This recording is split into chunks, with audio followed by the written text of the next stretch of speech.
I mean, I might, but you got to be streaming too. Yeah, that's what we're doing. Hey everyone, welcome to the Nerdarchy stream. We're doing RPG Crate. How's everybody feeling? How are you guys doing? How you feeling? You Nervous. know, Good. nervous, yeah, for sure. Nervous Good. for Mike. All right. All right. Well, right now I hope sound is working and everything is going well. I have it. If I look over here, it's because I have the stream going on my television because that's my third monitor. So I'll be looking over there periodically. But in the meantime, let's talk about some RPG Crate. RPG Crate has a lot to offer. Monthly subscription to get all kinds of cool RPG stuff. We're actually going to be running from a module from RGB Crate tonight. It's the so I don't get the name wrong. It'd be nice, right?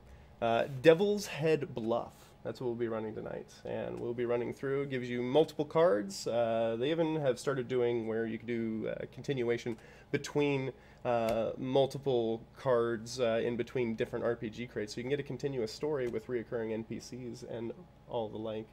So it's going to be a lot of fun. So if you can, check out RPG Crate, and I hope you enjoy what we're doing here. We're going to go right into it. But all right, let's get to this. So for all of you, you find yourself in the southern regions of the continent. Your travels bring you to a small hamlet of Tottenham, nestled between the hills and at the base of a long mountain range. On your approach, the clouds have coalesced in the sky, bleeding a dark purple tone. Forced to look for shelter, you've made for a two-story structure on the outskirts of the town, right off the beaten road. A rickety sign with an etched depiction of a boar creaks in the wind as you enter the Boar's Head Inn. Take it away. All right. So I am playing a Warforged Paladin. Octavia is fairly tall, and like her armored carapace is kind of shaped like a ballroom gown. So like kind of hard to see her feet, and she's carrying a shield and kind of trying to usher the rest of the party like with the shield on the outside for some meager protection from the weather. I am playing Alea Guile, who is a halfling sorceress, and she's really buys into the whole looking like a child factor, so she's probably crouching behind Octavia, looking nervously about the inn. I am an Aarakocra that is very vulture-like, wearing black robes, carrying a staff that has a crystal skull on top. I am playing Virum, a ashen-skinned dark elf, wearing a, I suppose, fantasy equivalent of a waistcoat, and carrying a pure white carved staff. All right. With those descriptions, you all can take a point of inspiration and keep for later. Just let me know when you want to use it. All right.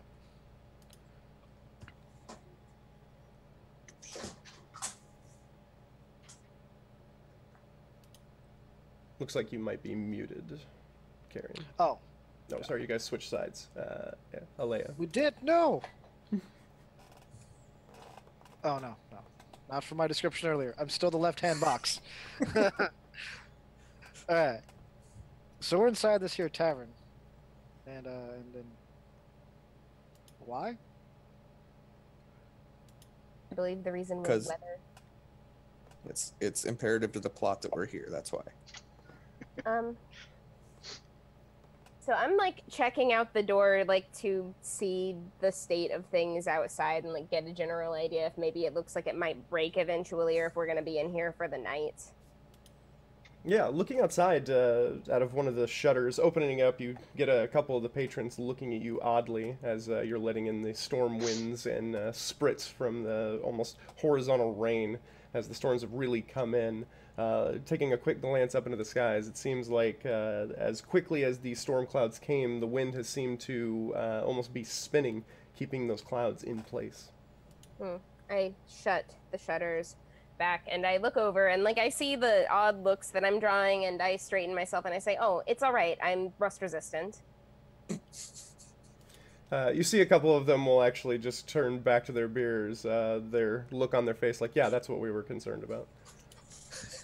I don't notice. I'll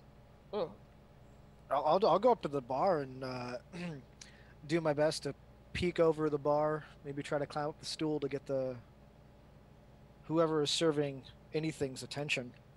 Yeah, so you see an older gentleman with a pretty pronounced and bushy mustache across his face, a lithe figure wearing a dirtied apron. He comes over to you with a shaggy head of dark hair. He says, "What will it be?"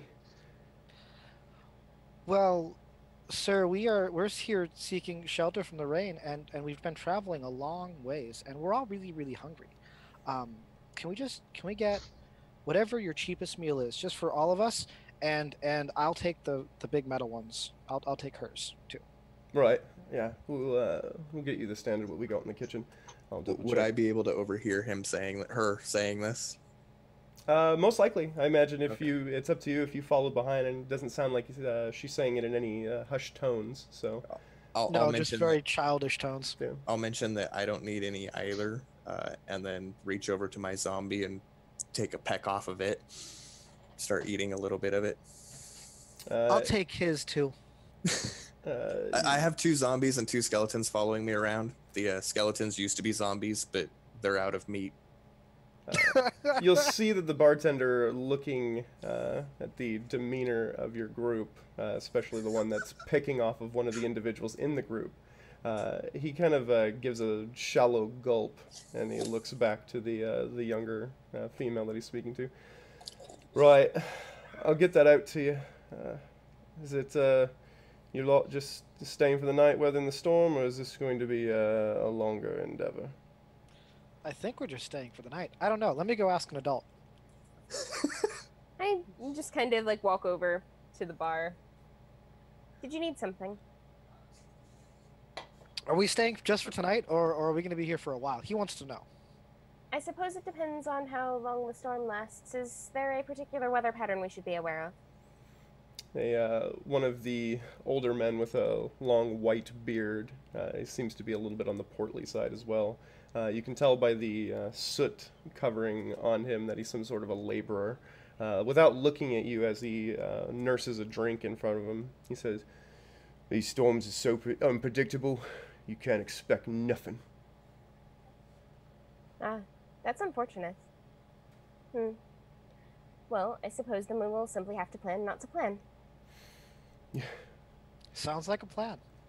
You lot coming in here bringing more of your troubles along with you? Tales of woe and worry, curses upon this land? We didn't plan on it, but you never know. Night's still young. I do my best to keep her out of trouble. You traveling types is all the same. I'm going to give the old man a very mischievous wink. Damn, dude. I wish birds could smile. just a mouth open wider. Right? So Just widen the eyes, too. Just, this looks happy, right? Yeah. Not creepy at all. Piece of chalk on the side. Just draw a little line up. I think we know each other well enough that you'll know if they, for some reason, do kick us out, I have means of making a shelter. As long as you give me 10 minutes. As he brings his pint up to him, you can hear him mumbling into the drink, "Damned adventurers coming in here, ruining everything." He takes a large gulp. May I make a polite request not to swear in front of the little one? Why the hell's not? Alaya. It's Alea. Alea, I apologize. But we don't say words like that. Hey, you know my mama didn't learn me none better. Oh, your mother didn't teach you better, dear. But that is why you have a governess. That's what I said. I pat your shoulder. So, was I mistaken, or have you had some form of trouble here? And I will sit next to the man who clearly doesn't want company because Octavia doesn't know any better. You'll hear the wooden screech of wood on wood as he moves his stool away from you, and he turns his attention away, spilling a little bit of his drink on the bar as he does it quickly. I'll sit on the other side of him and say, "Yeah, any troubles here?" The bartender comes back, and he, trying to diffuse the situation, will look to the young one and say, "Right, yeah, your food should be ready in just a bit. Here's a few drinks to tide you over. Don't mind him. Everybody's a bit on a kilter at this point." Yes, I believe he is at the point where he should be drinking water. He needs to hydrate. Yeah. Is there a reason things are so tense? Yeah. Just to say, those of your ilk that came through here not but a few weeks ago caused the problems that brought you in tonight. They caused the storm. Yeah. As far as we can see. How did they manage that? Trepidatious travels, I so see. It's how all you lot are, right? Going into places you shouldn't be spelunking. I'm trying really hard to find an argument for that, but I can't. We had quite a bit of high hopes for that there bluff up there, Devil's Head as they call it. High hopes of what might be in there, old dwarven ruins as they said it was, but after those adventurers went up there, that's when the storm started, and we didn't hear hide nor hair of them since. So it is quite possible that they may be in some manner of trouble. Possibly, but it's been some time. Not a lot go up there. Tales of ghosts and other beings over there. I see. So, this inclement weather, has that been since they left for the bluff, or is that more recent? Not but 2 nights since they left for the bluff that all this began. Storms come in quickly, ravage the town, leave just as fast. And it could not just be a rainy season. One would hope, but not the right season for it. Plus, we've ain't had storms like this that are ripping shingles off buildings. That's a new one. Lightning bringing down, killing our whole herds, and floods taking out the crops. That is a problem. That would be quite a hit to your livelihood, I imagine. So it would be best if this ceased? Aye, but no telling how to do that. Last lot that went up there caused it. Anybody ever try giving it a cease and desist order? Go out to that storm and you tell it, "I order you to cease and desist." I don't believe that that is how weather works. I am not. I'm super smart, but I'm not terribly wise. If he's willing to make a persuasion check and I fail an insight check, I'll totally fly up there and do it. Let's do it. I will roll that persuasion because I can do that. Ooh, that's actually not bad. Ooh, that's actually bad. Oh, perfect. Okay, I don't have to look then. I got 15 on the die, so I got a 5 on the die, so I think you got me beat. that's my one not one of the night. There you go. Get it out of the way early. You are wise enough to see through my wisecracks. So how are you so certain that they caused the storm? Do you think they might have done something in the ruin? Well, we didn't have storms like this before they went. They went up looking for all manner of mineral wealth up there, and then once they went up there, this all began. What else could it be? That is sensible, and by that logic as well, it would seem sensible to me that perhaps the solution to ending the storms is in the ruin as well. I was afraid you'd say that. I really don't want to go inside a deep, dark cave. Are you afraid? I prefer being able to fly. Well, I will say, looking at it, the bluff itself seems to be inside a bit of a calm of the storm, if you were to head up that way. Well, generally when these things happen, high winds and such, there is a central point that tends to be more calm, so that would make sense, particularly if it were the source. I think we should check it out.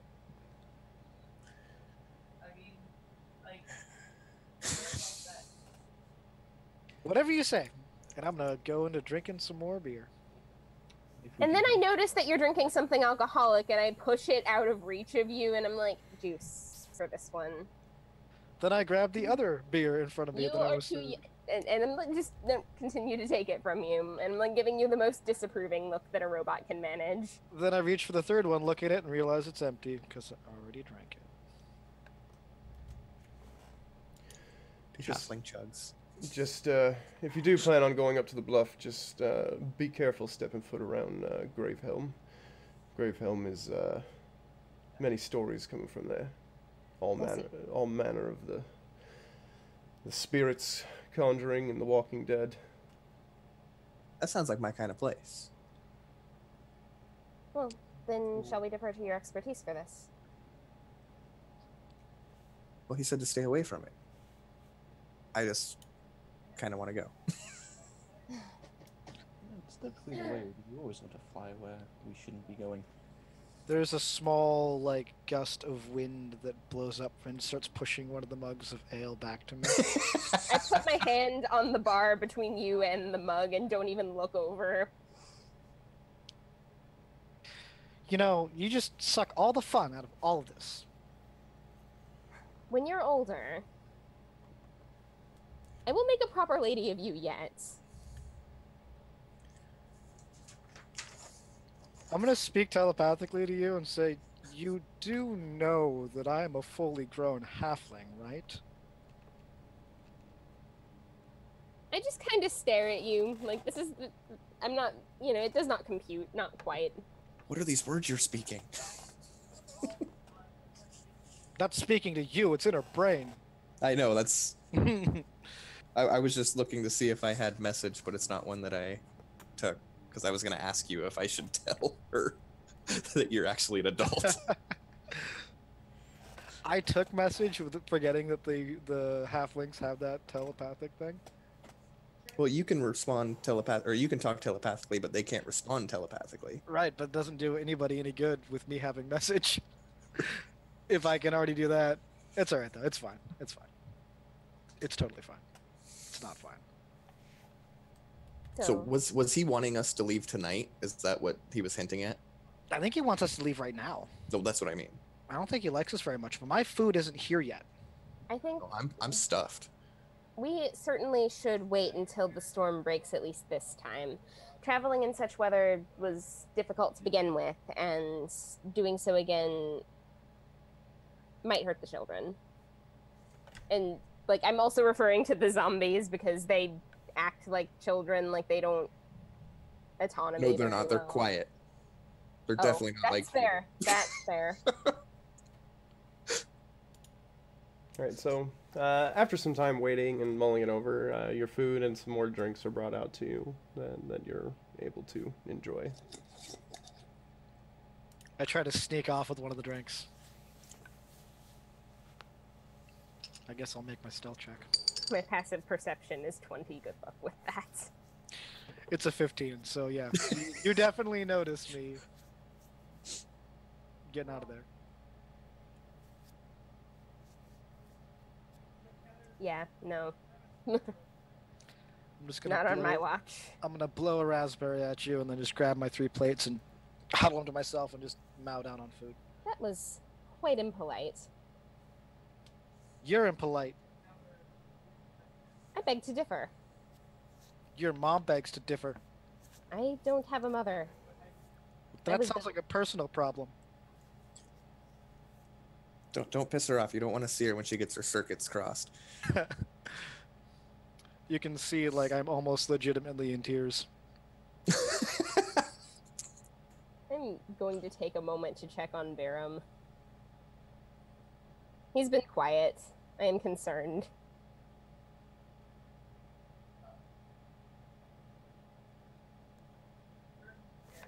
He's still quiet. Verum is you. Sorry, the mute was not working. She's never going to believe that you are and he's going to lean his staff against your shoulder. lady of station. So maybe you should just encourage the good student while she's around, and if you're good to the rest of us, then maybe the student has contraband. I really don't want to see her break any more tables because she's trying to stop you have a drink. Those tables aren't my problem. If they get broken, she can pay for them. No, but you are our problem. I'm nobody's problem. I'm my own problem. There you go. Even if she was, she'd just be a small problem. Exactly. Always a small problem.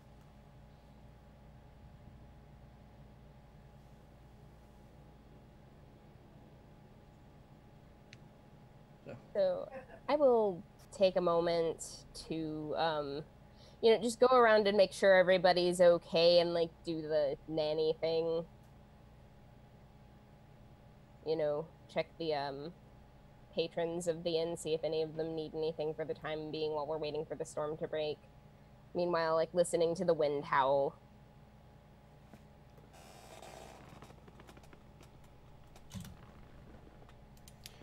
Yeah, so at least for the evening, you're just going to hear mumblings of patrons, some of which complaining about travelers, some of which with minor hope that the travelers will help break them from the curse that's come over the town.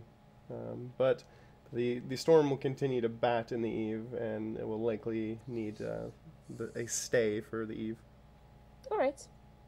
Well, I will go ahead and pay for rooms for people and, just, like, shepherd them where they need to go and make sure everyone gets to bed on time. And then if they sneak out afterward, like, I probably won't notice because I'll be deactivated in my own room. How far away is that graveyard you were talking about?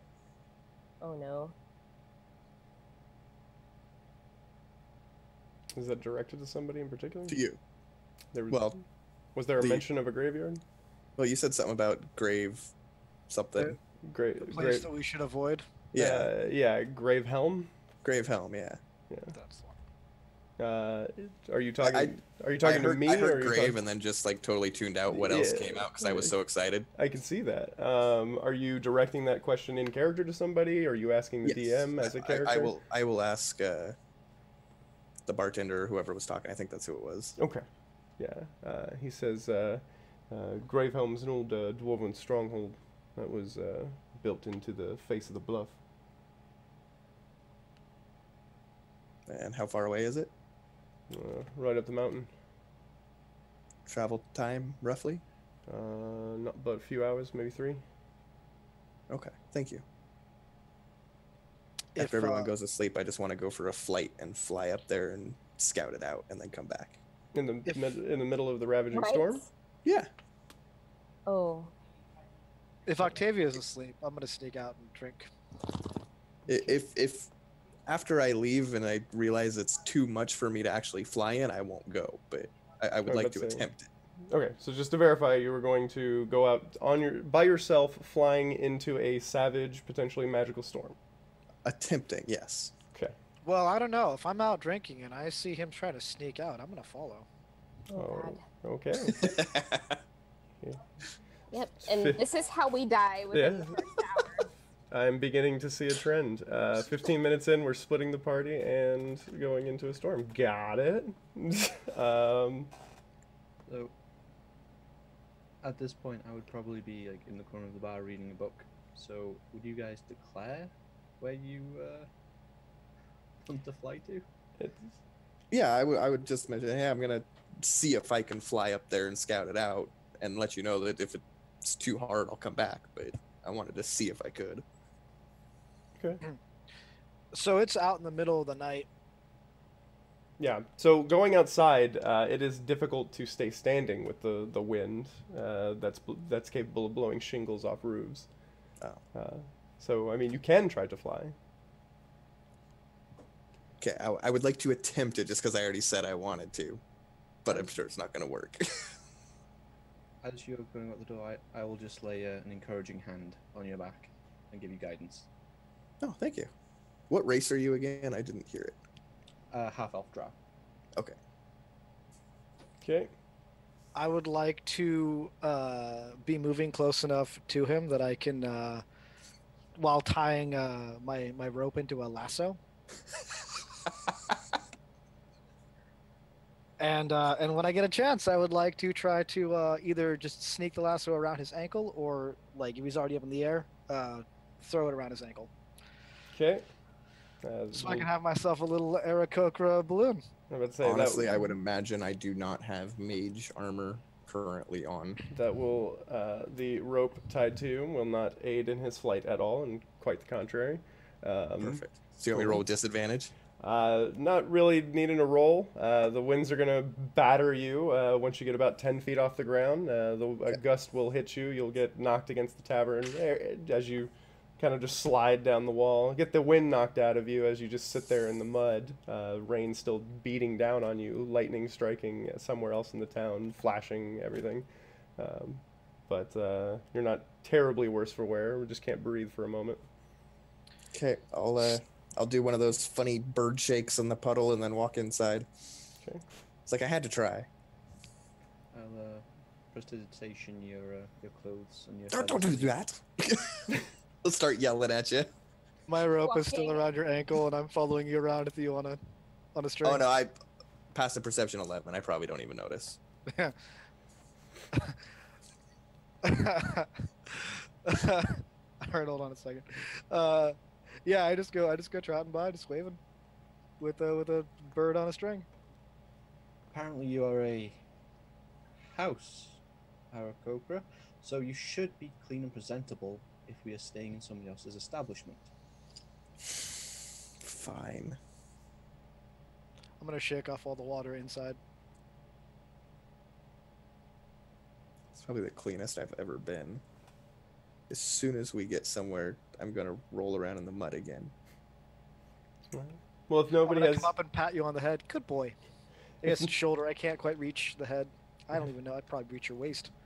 if I'm only nobody like 5 has something. anything, you guys can take rest unless you have something else that you would like to try. I believe we're good for resting. I'm just excited I got to fail something without a roll. All right. So you guys will take rest, power down, trance, whatever is appropriate in your rooms, and the next morning you will come back to consciousness without the what you've grown accustomed to this eve, the constant pound and pattering of rain and storms. Looking out any window that you might have within eye shot, you see that orange-hued sky that comes after a storm, but it seems to have abated.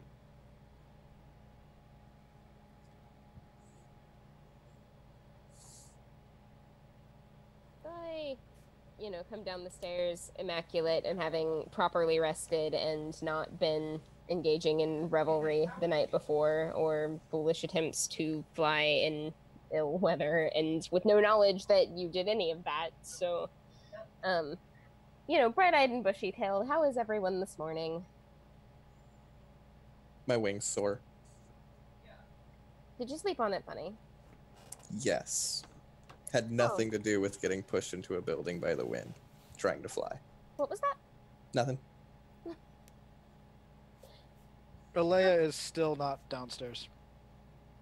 I request a water bottle, with the heated kind, for Carrion's wing, and is Viram down here yet? Yeah. So Viren would be coming down. Probably either first or second. Okay. So I'll make sure you get breakfast and then go look for my charge. I am laying very undignified in bed, still snoring very loudly. I didn't even bother climbing out of the covers or getting out of my shoes. We are really going to need to discuss bedtime etiquette. Wake up, darling. It's time to go. It's morning? It's morning Yes. already? Indeed. I've only just gotten to bed. Have you now? Yeah. Well, that will be a very important lesson. Get up. Let's go. You're no fun. Are you still drunk or hungover? Yes. It isn't my job to be fun. It's not your job to be my mother either. Governess. Up now. Come on. It's time for breakfast. That's what I said. That's what I said. If you complain Breakfast? too much, she's gonna play a tiny violin for you. Actually, I have a violin built into my arm. Well, at the mention of breakfast, I'm gonna cheer up and just go running down the stairs. Yeah, I thought that might work. I walk down behind her in a dignified fashion.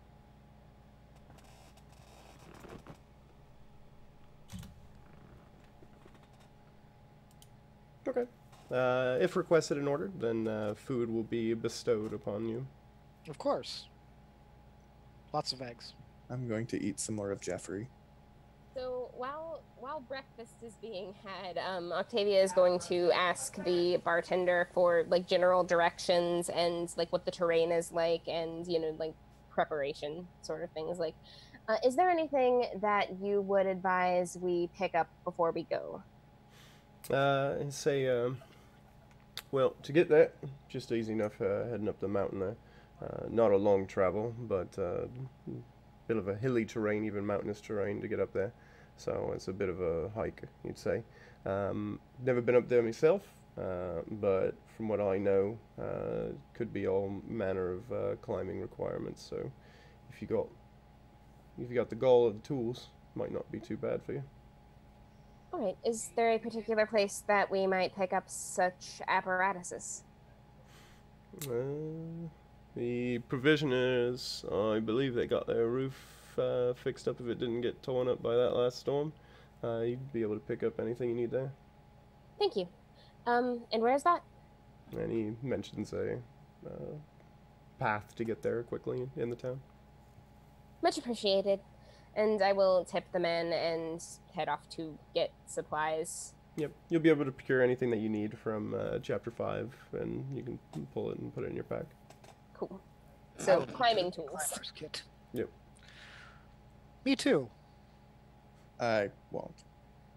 Nah. Shut up. And if I can get a map, that would be good too. If they have such a thing here. Cartography isn't really a common skill.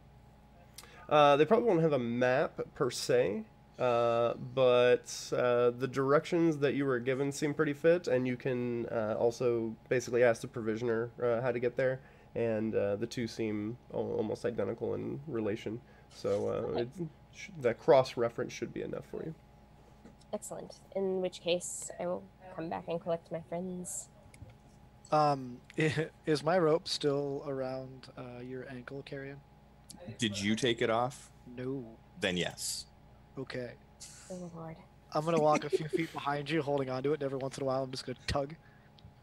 Ugh, you're a dick. The first time you trip me, I'll, kind of like, okay, yeah, good job. The second time, I'm going to bite it off so that I just have a little tiny nub and a lasso. Hey, you need to buy me a new rope.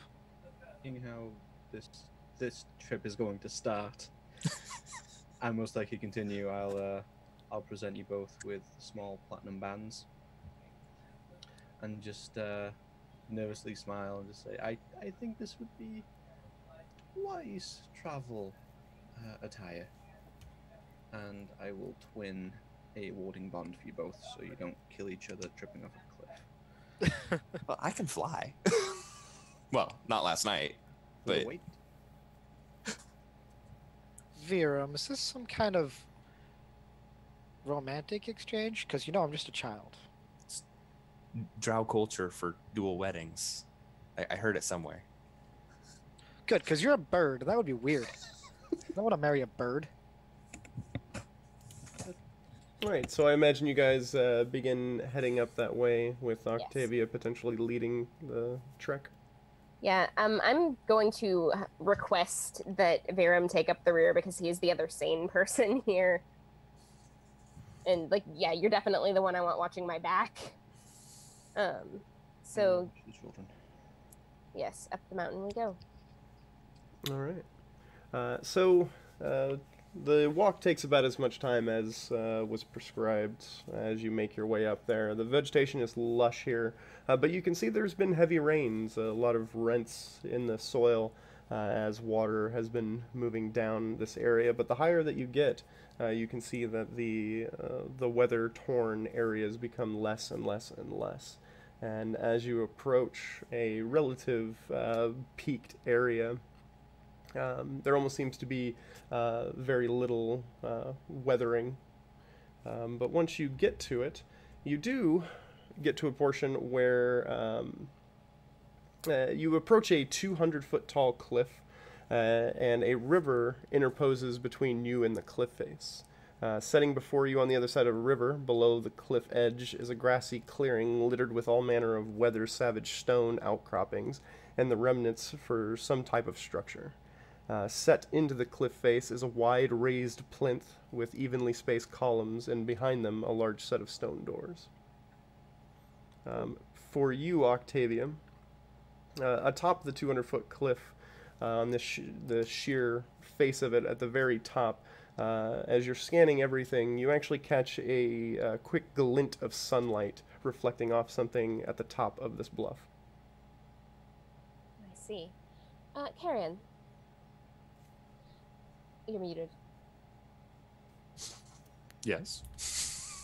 Would you be a dear and circle above and see what that is? And then point out the glinting thing. I'm not sure that will work, but I can be a bird and go see what it is. And then I'll take off. Okay. So you'll... And right before I do, I will cast Mage Armor just in case I get shot at. Okay. So yeah, you'll take off. It'll take you only a few moments for you to get up to the height.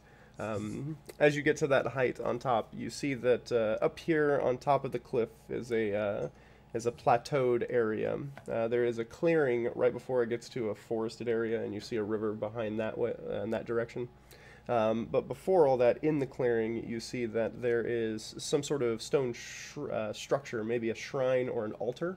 It's maybe about 50 feet wide and deep as well, and stands maybe about 5-6 feet in height. Okay. I will go back down and relay what I saw, and then mention, I forgot to do this beforehand, but if you give me 10 minutes and are willing, I can make it so we can communicate as long as we're all on the same plane. Are you okay with that? That would be much appreciated. It would have saved me a trip. And I'll take 10 minutes to ritually cast Rary's telepathic bond.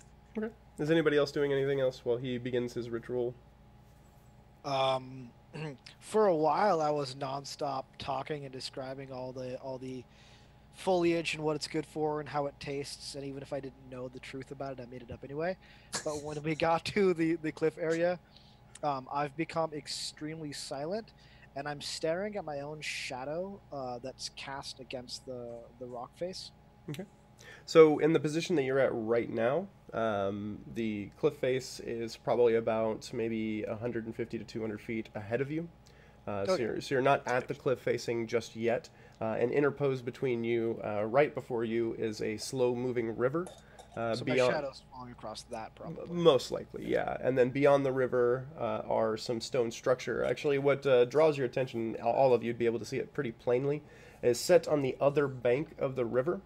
Set into two different positions, kind of leaning over, like basically half built onto the river bank itself, are big stone blocks, probably 40 feet in on all sides facing.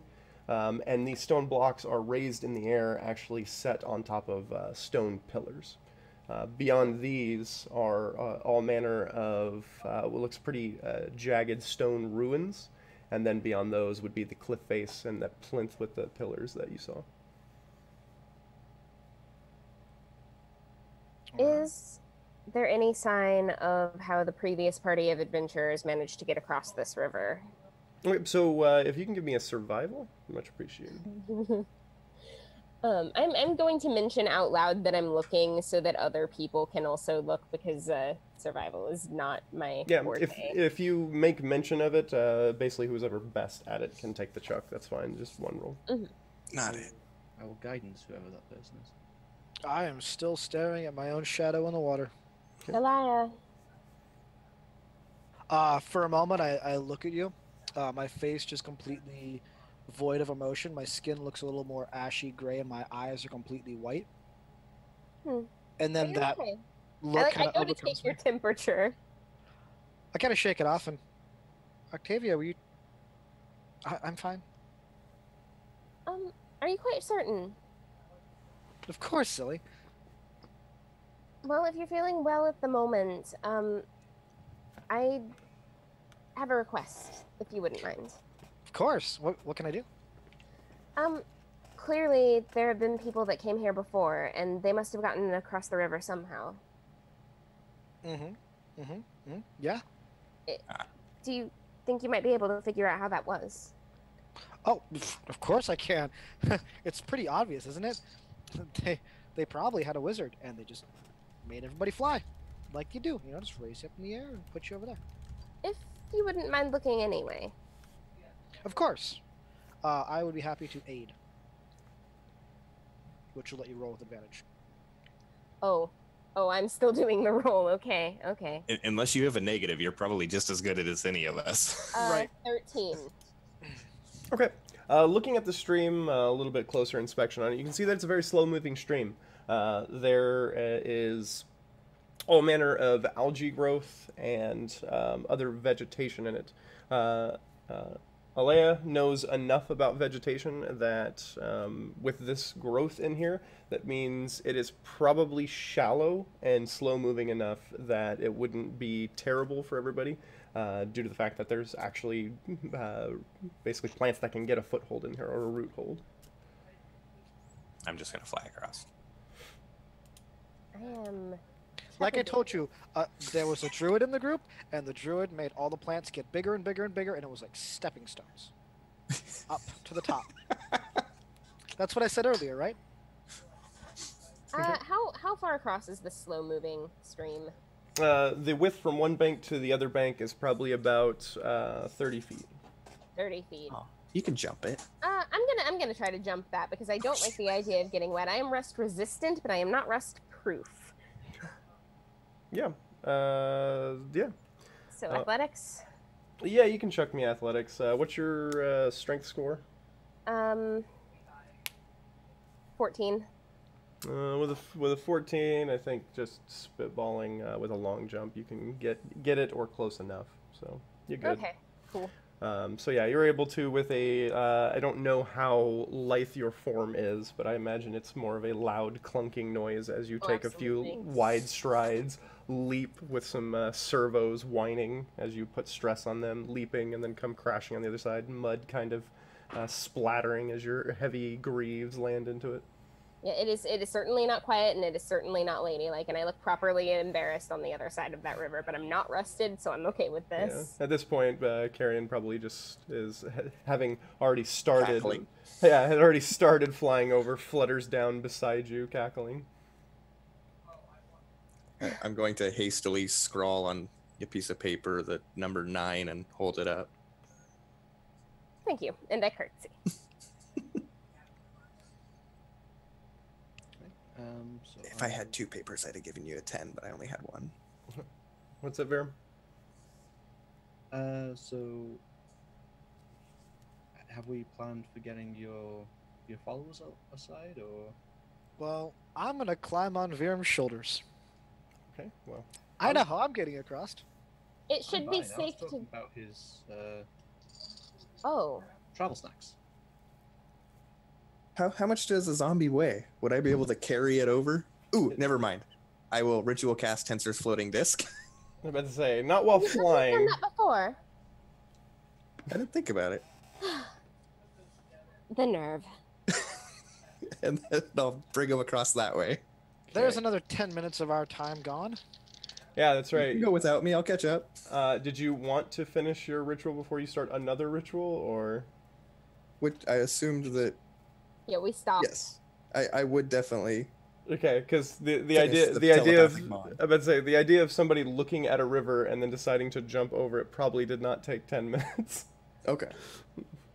Then yes, I will finish the ritual before I start a new one. Yeah, because I know there's a lot of deciding on what's going on, but it doesn't necessarily take that long. I'm sure there was a lot of rude remarks from Alea toward Octavia about the way a lady should behave. Probably. After whatever If- ritual is last is cast. If you didn't catch it in the chat, Jake, my little space out was me casting mage armor on myself. Okay. I will just. If he's going to be on my shoulders, I'm not going to it. I'll just cast fly myself and just hover over the top of the water and just get across. Okay. You have all successfully made it across this horribly scary, slow-moving stream. We have defeated the Bless is river. a real thing, okay? I guess. All right. What my experience? We defeated that boss. Yes, you did. So you have successfully moved across the water. You are now on another spot. Where Onward. we'll go. I don't know. We'll continue. Hopefully, Paul will be back.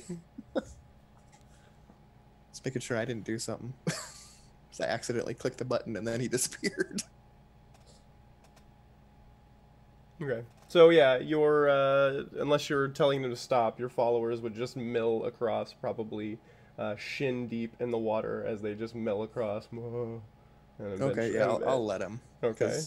There's, I'm in the middle of a ritual and I don't want to start over because All right. the So little girl's already complaining about how long it's taking. Why there didn't you yet. just, send them across in the first place? Then we'd know it's safe, and then I could ride on people's shoulders as they walk through the water. Well, we're already here, so we may as well press on. And I start walking. okay. Aren't we going up? Yes, I think. That's why we bought climbing stuff, right? To climb this? So now that you're on this side, you're standing between these two very large stone blocks set on columns. You're in between those. Right ahead of you are these ruined areas. Now that you're a little bit closer, you've moved farther in. Between the pillars that you can see in the angles, against the cliff face, you actually see that it's almost a fashioned masoned wall that's been placed in the rough cliff face with a set of double doors into it.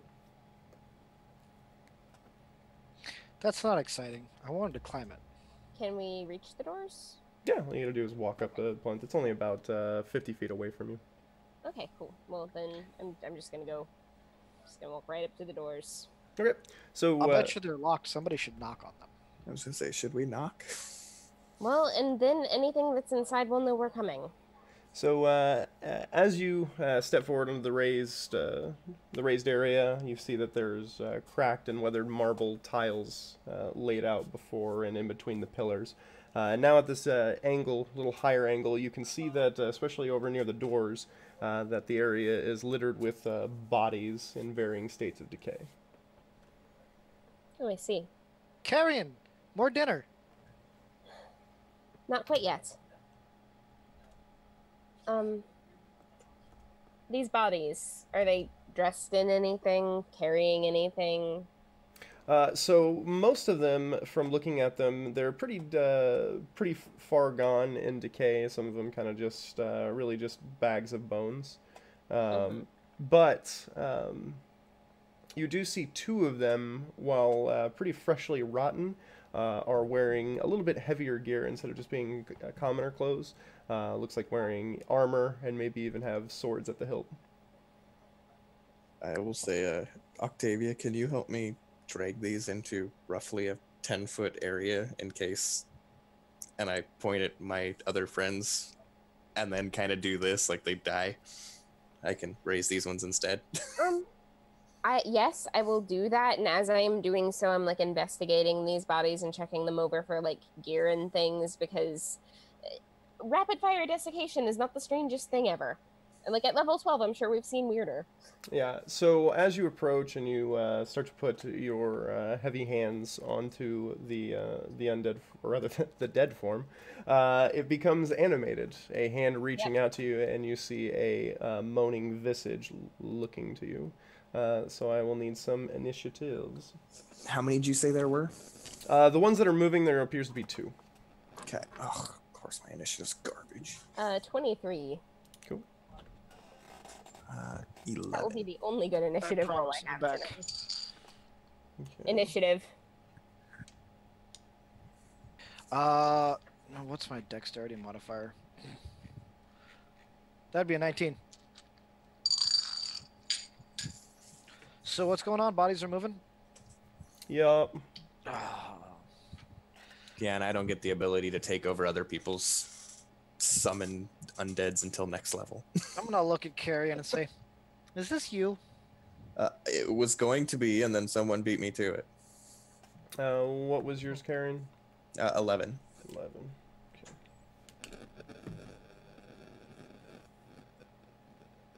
That sounds good. All right. So we are going to start with Octavia. You're able to easily rest your arm away from this grasping hand, but you are standing next to two individuals that are trying to stand. So they are prone right now. All right. I'm gonna have to draw my sword because it's not in my hand already. I imagine it's a pretty quick reaction of just wink. Cool. In which case, I'm just going to attack the thing. All right.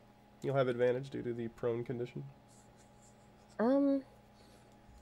13? So you will attempt to strike into it, but it seems the still intact but mildly ruined armor holds against your weapon. Yeah, I mentioned to the others, like, these things are harder than they look. And then Pally gets an extra attack, right? Yes, I believe so. And I rolled a 4. Oh, is it still prone, though? It is still prone. Oh, good, good. 15? Still, you seem to be getting purchase against the armor and not anything important inside. That's alright, I'm statted as a tank, not DPS. Yeah, well, and not to mention, it was pretty shocking to have this thing grab at you, almost swinging haphazardly, trying to get away from this. All right, that will bring us to Karen. I will fly 35 feet into the air and ready an action to cast Toll the Dead once something becomes damaged.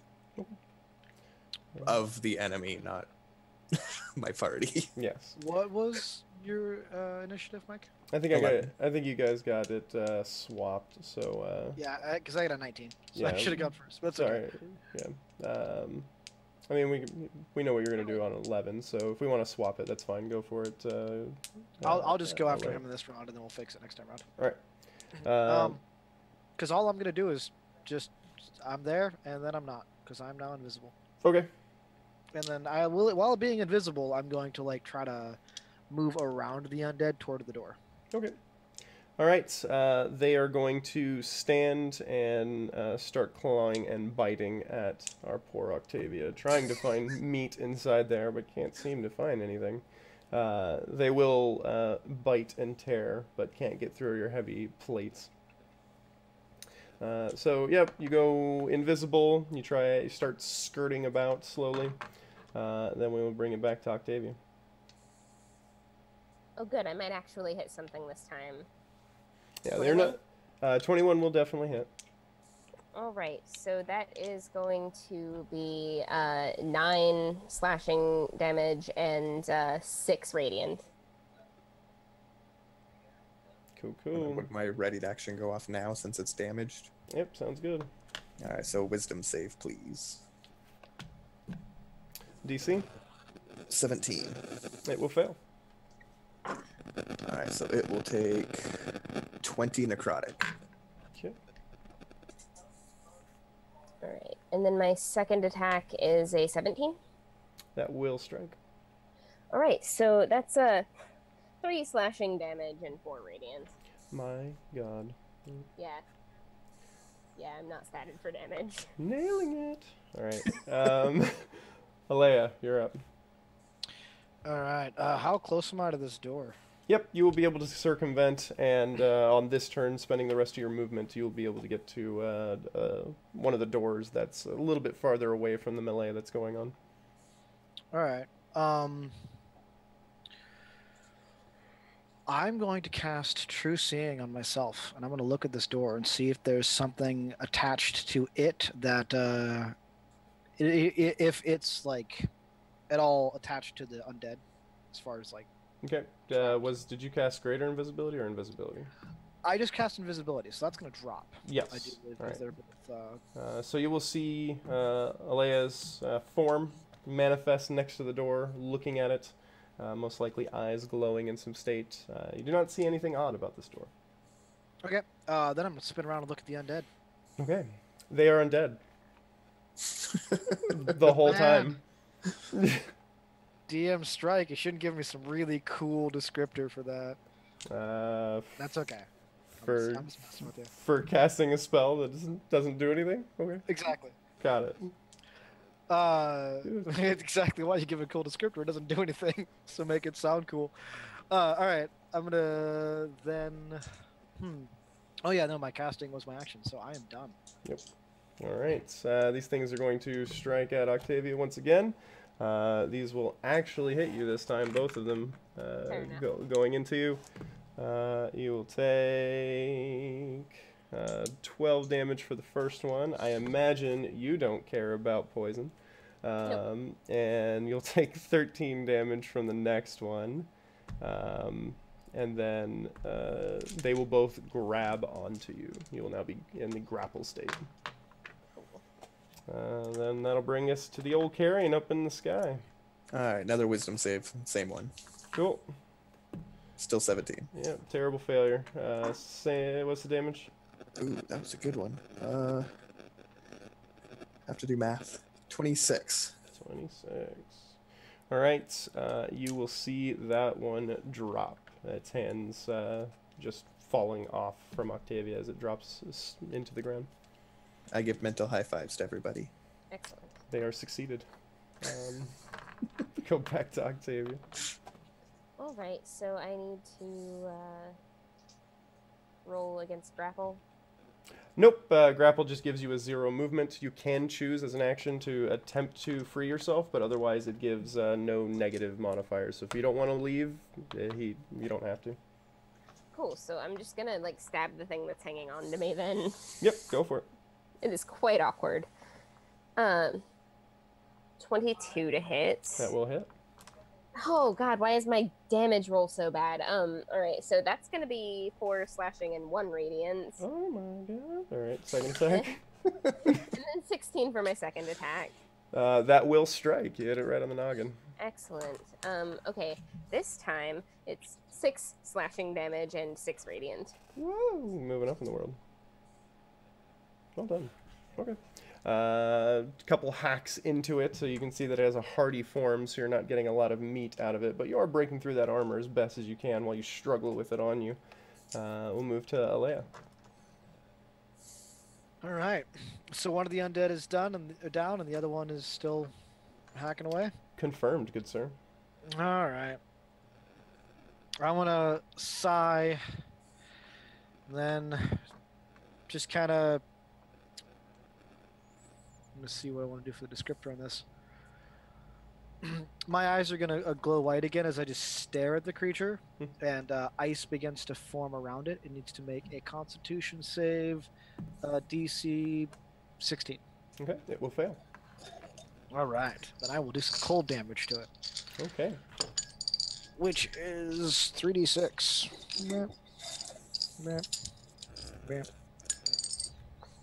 That is 12 cold damage, and it has disadvantage on its next melee attack that it makes before the end of the next turn. Sweet. Okay. Well, that's going to come up right meow. It is trying everything it can, but your hardy plating keeps your circuits nice and safe. We will move to Carrion. Alright. Just sticking with what I know. A wisdom save. Alright. It has failed, good sir. Oh, I'm rolling like Megan. Oh, no. 7. 3d12 comes up with 7. One of you is going to have to start rolling well, because I guess you don't have to if I keep rolling like this. Then we move back to the Octavia. You are still in grappled danger by this foe. That's fine. I'm just gonna keep stabbing it. Okay. And hopefully it'll work. Nope, that's 15. That's not gonna hit. That one, however, will. Nice. So 7 slashing and 7 radiant. Ooh. Yeah, so you were hacking into this foe, but he is still coming at you. That will bring it to Alea. Is that thing still not dead yet? I mean, it's dead, but it's still doing the moving thing. So That's what Alea's saying out loud. All right. You know what? If I got to keep this thing frozen so you guys can survive, I will. We need to make that save again. 16. Gone. It will fail. All right. That's another 8 damage, cold damage, and it cannot. Same thing. Okay. I'm probably gonna keep spamming this until it dies. Yep. Well, that's not hitting anything, so That's the point. brings its carrying. All right, wisdom save. Guess I'll play the game. Hold on. No. Yeah. It will fail as well. Ooh, that was a good one. 30. Okay. With that one, you will see the dark energies taking over its body as a purple mist comes out of it and coiling out of its mouth, and it will collapse onto the ground. Magic missile, the mist. My eyes are still glowing that same white. Also, True Seeing is not a concentration spell. I could have stayed invisible. I believe Invisibility breaks when you cast or attack. Oh, that's right. Yeah. It also doesn't matter because you cast a spell right after anyways. But, anyways. Well, that's true. I did attack right away. So, foes are dispatched from at least what you can see. I would have been happy to not attack if I was still invisible. I just would have watched that happen. Alright, I so- apologize, Octavia. I did not mean to put you in danger. Oh, I was hardly in danger. But now we know. And perhaps it would be best not to touch other dead bodies when we find them. And by now, I'm probably finally have my, undead friends coming up to us. It's like, now you show up. Because they're slow. Yeah. Well, what did you make of the door? It's a door. Let me do an investigation check on that there door. Okay, looking at the door, you can see that, yeah, I imagine you don't have any masonry or investigative proficiency. No, I actually have a -1 to investigation, so Yeah. my check Hence why I makes me 19 out of my 19 roll. Hence why I don't care about your roll, because it's really just random if you don't really know anything about it anyways. So looking at it, it looks like a pretty stable stone door set in place. There's a second door, maybe about 8 feet to the left of it, where the bodies were kind of stacked up next to it. There doesn't appear to be any handle on it or anything, but your gumption says that maybe it's a push. I'm gonna look at Octavia and say, this door was carved by the Dwarf Kings of old, and in order to open it, you have got to figure out what the secret password is. I'll bet you that it's not friend.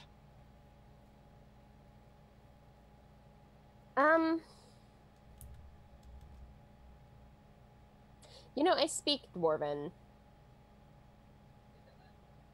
Good. Then you probably could figure it out. I don't know. Just start saying Dwarven stuff. I'm sure it'll work. I'm gonna try to push the door open. Okay. The door will budge. Good. I walk in. Okay. All right. So upon entry into there. Right.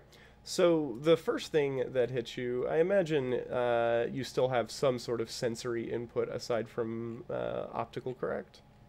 Yeah. Okay. So going in here, the chamber is very humid and dark. The only light coming in, that some of the sunlight that's spilling in from behind you, and the air as it washes over you, and most likely to anybody standing relatively close to you, smells like an unkept reptile terrarium. Gross. It's very, very dank in here, or rather, humid. unseasonably so. I light a torch.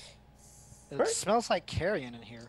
So when you strike the torch, you do get a little bit more vision into the chamber itself.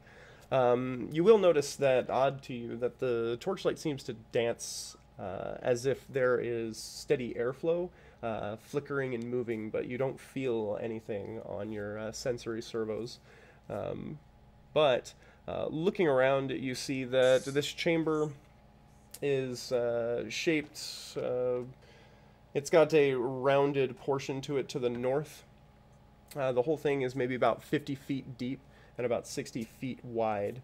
What draws your attention immediately, other than the door that's placed in the wall directly ahead of you as you enter in, but on either side of that, maybe 10 feet from the wall on the northern side, are two statues. All right. I'll approach the statues to get a better look at what they are. Okay. Yep. You're looking at two statues. They look to be depictions of humans, flawlessly detailed. And again, they flank that north door of the chamber. The right statue leans forward in a fighting stance with sword drawn. The left statue portrays absolute terror with its arms raised as if to shield himself. However, one of those arms is missing at the elbow. Oh.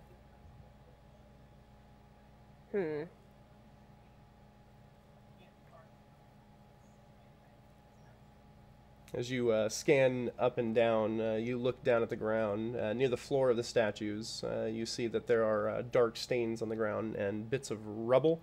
And on further, closer inspection, you can see that there's actually hunks of raw flesh and blood stains there. You can see that there are also scratch marks on the ground, as if these statues were drugged from the doorway that you just came in from. Oh, I see. About how old does the flesh seem? The flesh that's there actually looks pretty fresh. Yum. It's about snack time anyway.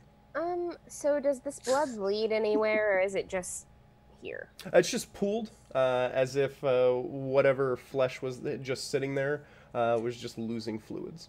Is it pooled enough where I can take a vial of it? Not so much. It's kind of just some minor leakings from whatever flesh hunk this is. Okay. Well, do either of you have any thoughts about this in particular? I don't think we should touch them. With True Sight, would that allow me to see these as possibly creatures that were transformed into stone? Yeah, looking at it with True Sight, you can see that there has been some basically like a transmutation, enchantment, magic placed that most likely within this petrification were once human. One moment. Can I attempt lesser restoration? Oh no, that wouldn't do it. Yeah, you would be high enough level to know that restoration would likely not be enough to cure this ailment. When Octavia looks at me, I am stroking a large black shadowy dog. Its eyes are glowing white like mine, and I'll say, these appear to have once been human, and now they are turned to stone. I think we should be really careful going through here. I think you're correct. I do have dark vision, but I also have True Sight. Are there doors? Yes, other than the doors that would lead back to where you came, there is a single door on the northern wall, not but about 10-15 feet from the statues that you're inspecting. Well, it seems as though that is the direction we need to be going. I'm gonna take one of the torches off the wall. Okay. There are unlit torches set in sconces. You can take one and then just share an ember from Octavia's torch. Cool. Thank you. I will hold my shield like slightly in front of me as I go to this door. I'm also going to kind of be careful about where I'm looking and not like, like I'm watching the ground. Yeah. is what I'm saying. Octavia, Yes. if you're worried about traps, we can make my butlers go first. It's not traps I'm worried about. Okay. I just opened the door. We probably should make your butlers go first anyway. I'm sure that they could not be turned to stone. Maybe. Maybe we'll have to fight a stone skeleton. Oh, I don't like this. I don't like this at all. I'm gonna let my shadow hound go ahead a little bit, and kind of keep the eye out for us while we're marching on. Got it. 47 bodies before the party. Got it. I will tell my zombies, Jeffrey and Cecil, to follow the hound. Have you named all of them? Yes. That pleases me. My skeletons are Jeeves and Alfred, and my death tyrant-looking gazer familiar is Jarvis. I like it. I like it a lot. All right. So as your veritable army pushes forward into this this tight hallway, they will move forward, some shambling, others bounding on four limbs, moving down what looks to be about a 30-foot hallway that ends in a T-junction.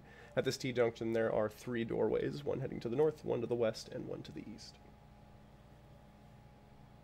West is bestest. As good a direction as any. All right. All right. So upon opening that door, it will open into a pentagonal chamber where you see that there are all manner of crates and like sacks, almost like agriculture sacks, piled up against the walls. You also see that there's a hallway on the far side. But what draws your attention immediately, aside from the backdrop, is that you see a very masculine figure draped in only a wrapped, almost skirt, like kilt maybe, just with a single fabric, not plaid and cool. But he has all manner of dermatoglyphics over his body, and on his shorn, completely bald head. He seems to be bent over one of the crates, inspecting the contents, and hearing the door open, he turns to you with a bit of a surprise. Well, hello. I hadn't expected this. I didn't even finish dinner yet, and yet the townspeople seem to deliver upon me dessert. Oh, I see. So you were eating those people in the front room? I suppose you could say such. What brings you about here? You know, eating people is wrong. And I'm gonna cast carry and I look at Alea and go, it was tasty. It's certainly uncouth. You'll see that he continues to mill, kind of glancing over to the containers that are here, walking over towards the, as you guys are coming in the eastern passage, he's walking closer to the southern area where all the containers are at. I will just casually follow him. I'm afraid you'll find there's no meat on me. However, what do you know of the storms that have been ravaging the town here? Yes, that is a peculiar event indeed. What I know about it, not much, but this place seems to be devoid of any such storms. Very. Convenient? Mayhap. And you'll see as he says that, keeping conversation with you, he'll reach an arm out to the wall to the south, and as he does, you'll see his arm shift into the wall, and he walks into the wall. I touch the wall. Yep. Yeah, your sensors come back to you that it is a hardened stone wall. And I'm assuming staring at it with my vision doesn't yield anything different. No, you see wall as well. However, when he was going into it, you did see some sort of magical dispersion across his arm, and as his body went into it as well. What was he again? For what it looked like, some sort of human, but he was particularly tall, about maybe 7.5 feet tall, very muscular in size. One thing that does betray that thought of maybe humanity that he had is that his hands looked as if the color of stone, with long claws on them. Interesting. It's impolite to leave before someone's finished talking with you. Octavia's keen sensors would also see that his teeth were fanged. Like Okay. all of them, almost like a shark's teeth, at least the front portion that you can see while he was speaking. I agree with you, Octavia, I say, as I'm going and searching the boxes. Okay. Taking a short time investigating a few of the crates and the bags, you can see that the contents look to be provisions, almost trade goods. Well, he didn't attack us. Nope. So, I don't really feel like following him and trying to do anything to him is quite a priority at this time. I think we need to work on the storm problem. Octavia, he called me dessert. Well, he didn't actually try to eat you. And besides, you do look tasty. And Karen says things about like that right all the time, and we don't attack him. Karen is kind of my friend, though. Like, at the very least, he gives me the occasional, like, flying through the air ride. Okay, this guy has crazy sharp teeth, and he went through a stone wall. I do not like him. I will not allow him to harm you. But it's not like we can follow him anyway, so... I imagine Cecil's just constantly running into the wall and nothing happening. Muh. And if there's no other way out of this octagonal, did you say, chamber, or pentagonal? It would actually be octagonal. There is a passage that continues ahead of you over the western wall. Okay. I'm gonna grab some of the food and start eating it. So, Okay, yeah. would you there's a prefer little to bit. continue on the way we're going, or... Don't see why not. All right. I think we need to find Shark Teeth and make him talk about something. Oh, I would certainly like to continue that conversation. He seemed somewhat refined, at least. So, And I will continue walking. Yeah, so it takes a bit as Alea is going through these crates, kind of like leaning over full body, getting into it, legs kicking up behind her. Just think Link in Ocarina of Time, whenever he had to open a big chest. Yeah, young Link. And then periodically as she's speaking, she's got a mouthful of something. You would know that you're eating some sort of dried meat or maybe some vegetable that you found. But just talking through that chewing. And as she drops to her feet with a big gulp as Octavia begins to move, you will hear the door open that you came in through behind you. And you will once again see the form of the individual who left not but a few minutes ago. Oh, there you are. Ah, yes, sorry about that. Just had to check on something. Well, I'm not one to leave dessert on the table, so I suppose I will do what I can to put you away for later. I have much plans and you're a bit early, but the ladies will be pleased to see a bit more. So, without further ado, and as he... Counter proposal. We aren't here for you. We're here to solve the storm problem, so we could just not do this and end up dead. That is an unfortunate event. I must say that this was not your intention, but unfortunately, this is my nesting area, and it is not something that I would like other people to find out about. So, if I can, you'll hear him basically just clap twice, and rolling in behind him, you'll see two boulders about the size of maybe a little bit bigger in height than a halfling, but it's full round boulder. And as these two roll in with a pounding roll, they'll stop and then unfurl into pudgy, stout little humanoid forms. Well, regrettable. I draw my sword. Yeah. I think Alea is also gone from us, but we will all roll initiative, please. I'll say, Octavia, do you have any ranged attacks? 17. No, I do not. Of course, I get a natural 20 for freaking initiative. Nice. What is it? 24. 24, okay. Let me check my spells real quick. No, I don't. I have nothing of the sort. Okay. Alright. This is the real horror of this adventure, how we keep dropping off one by one. Yeah, This works. I have officially claimed all of your souls one at a time, so just Get used to that. That's happening. Well, at least you're an entertaining soul collector. Yeah, I try to put on a show while I'm doing it, so thank you very much. I am going to guess that he rolled floobity flu. Yeah, his initiative looks great. 16, and then just in case Paul ever shows up, I'm going to give him a 15. That sounds great. Oh, Ace is back.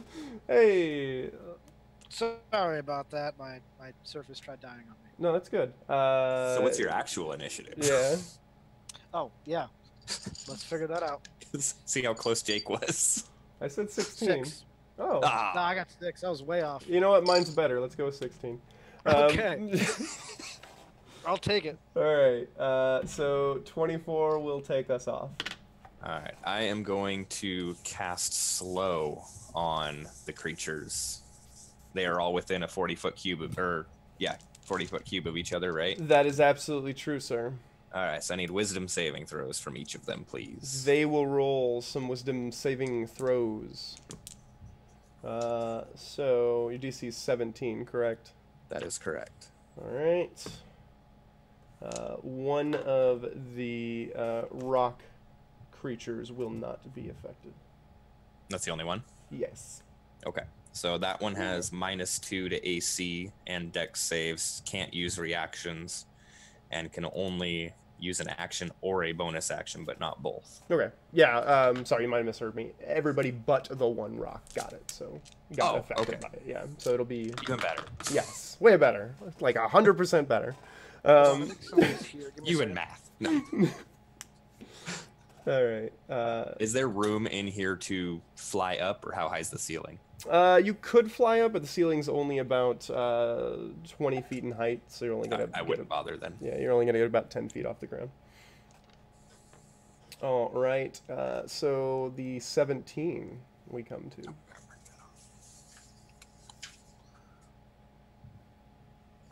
That's you, Octavia. Oh, right. Gave me the number, and I was. Nah, you good? So do I tell you my decision to smite before I attack, or It is after I know I hit? Upon a hit. Upon a hit. Okay.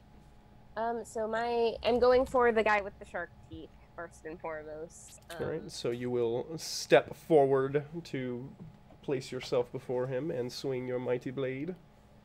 For a 19. That will strike. Excellent. And I am smiting at level 1. So that's 2d8. That will be. Alright, the smite is radiant, yes? Correct. Okay, so that will be 8 slashing damage and 4 radiant. Oh my goodness. 3 d8s I know, and you got right? 4? Holy crap. And then I'm going to. I'm sorry, I was so astonished by your low roll I didn't even hear it. What was the sum? She forgot already. Oh. No, it's still. We're gonna call it 12. 12 is good. Yeah, it's total 12, yes. Okay, cool. Like if the type of damage doesn't matter. So I don't suppose a 15 is going to hit this guy. It is going to. He's under the effects of slow, so you can do all that math you want. Yes, good. So go ahead and that roll will the be damage. 14 damage total. Cool. You have struck. Well done. Okay. That will bring us to 16, which is Alea. All right. I'm going to stroke my shadow hound and say,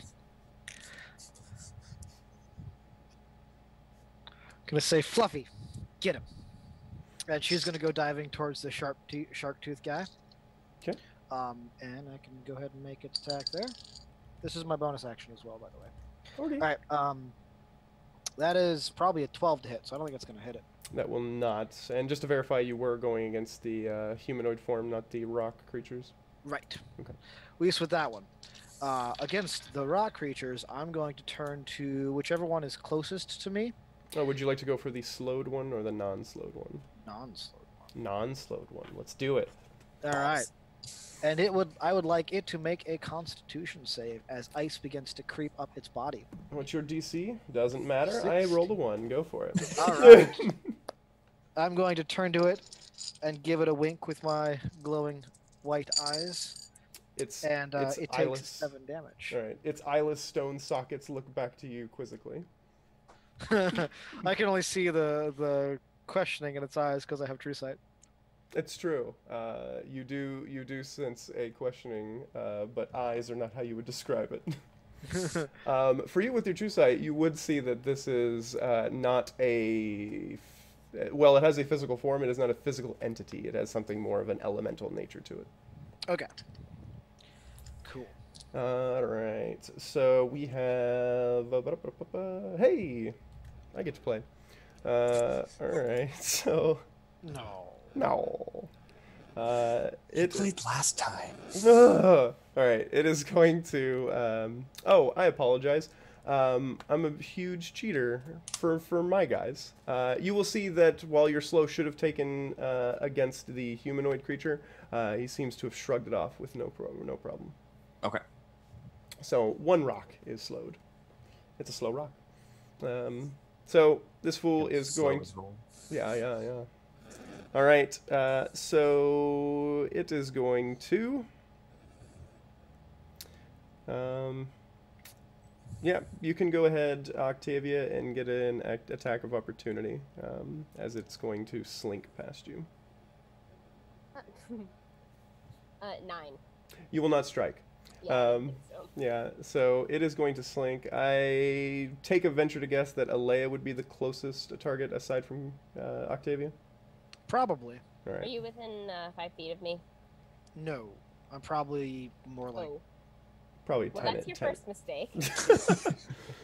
So okay. it is going to slink towards the small creature and say, "Ooh, bite-sized," and will lash out at you. Is this Toothy McToothface? This is indeed. Oh, I don't man. think that's his name, but that's a good descriptor. That is his name now, according to Alea. That's true.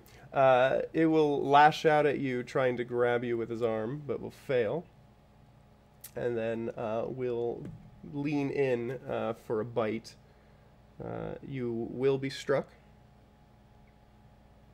And then, if there's nothing else Do I get to know by how much I'm struck? Like, will No. shield make it a not struck? you will know that you are hit. You may use a reaction aside from that, though. All right, I'm gonna cast shield. Okay. Base AC is 16, so your effective AC right now is 21. Is that correct? Is it a +4 or +5? Plus 5 for shield. Okay. So like this kind of wall is shadowed, surrounds me, and yes, would be a 21. Okay, so as you bring up this wall of shadow, doing what you can, you will see the head will pierce through and bite onto you. You will take 7 damage, then there we go. You will take an additional. You'll take an additional 8 damage from poison, and then give me a Constitution saving throw, please. Okay. And I don't believe I have anything. Nope. You I get rolled your a 16. charisma bonus to that if you're within 10 feet of me. Your charisma bonus, which is a what? Oh, my charisma, but that's +3. Okay, so that's 16 + 8, so 24. Okay, you'll be fine. All right. All Man, if I had right. my charisma bonus, that'd be awesome. No. I All right. misread that. No, you're good. Then our Rocky friends are going to go for. We're gonna basically try to get onto you, Octavia. Okay, let them try. I mean, they're gonna try. All right, here comes Octavia. First attack is not going to strike into you as there's pounding against the plate. And the other one, as it tries to pound against you, will not either. Good, because my AC is still 21 from the whole round. Well, they're striking at Octavia, so your AC is not going to matter too much. Yeah, sorry. That's But we will not bring. listening clearly. You're good. Back up to the top of the initiative with Carrion. All right. What do you want to do with my undead? Just wave them under the thing and have them not attack, kind of a thing, or can they give distractions? Or I mean, they're what? They're NPCs, right? They have stats and all that stuff, right? they do, yeah. Yeah, they count for initiative then. So if you haven't done so, roll initiative for them. Okay. It's 15. Cool. They are 15 then. All right. So my initial or my For your round. first- Am I within 30 feet of Octavia? You personally, probably, yeah. Okay, so I will cast Well, protection. what about your Zambos for turn 1? Don't worry about it. They're Right. they're getting their Got it. stuff Okay. together. They're kind of dumb. Okay. Protection from good and evil Okay. on my familiar, and having it go the 30 feet to her and being my touch. So until it ends, she is protected from aberrations, celestials, elementals, fae, fiend, and undead, and those have disadvantage to attack her. Cool. She also cool. can't be charmed, frightened, or possessed. Cool. And then I'm going to walk close to Alea so that next round I can help her. Cool. Carrion made a strong guess on the elemental nature, despite Alea not saying anything. Oh, no, I was planning on casting that anyway because I assumed they were evil. Got it. All right. We'll bring it to Octavia. All right. Well, I guess I'm gonna fight the things that are right next to me in that case. I feel like I can just take their attacks of opportunity if I move back toward Elia. I want to get within 5 feet of her. Okay. And Well, only one of them gonna. Well, actually, he didn't test to break that. Yep. So neither of them will hit you. Well, okay. The one won't hit you. I do want to swing at them first, though. Okay. I'm giving you everything in the wrong order. I apologize. No worries. I don't suppose a 13 hits. It does not. Okay. And do I still get my other attack even though I'm moving? Yes. Okay. Oh, that's much better. 21? Yeah, definitely is. Good, good. Level you- 1 smite. Are you going against the injured foe or the slowed foe? Yes. The injured one. Okay. 16 damage. Whoa, whoa, whoa.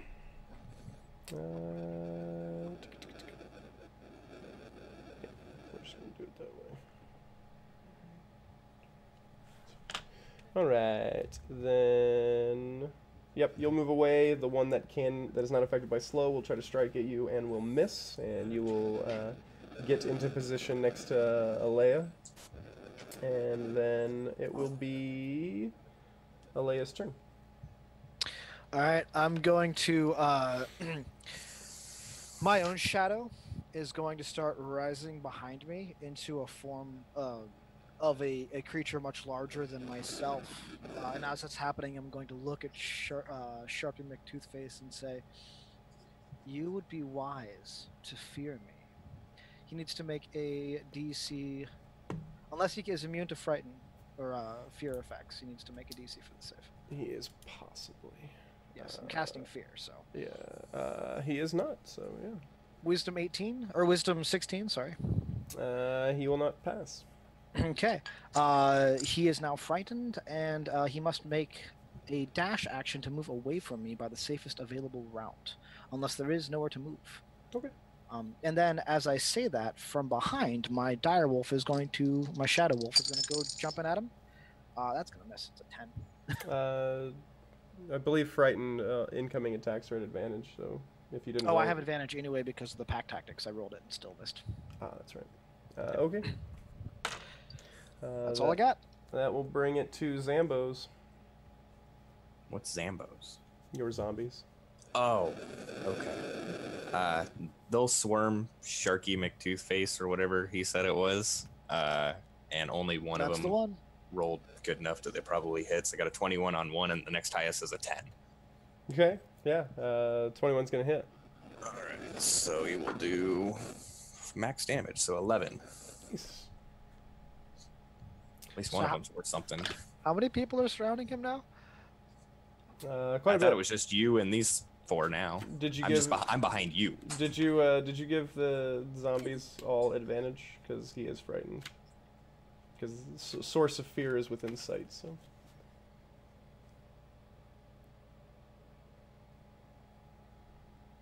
You're muted.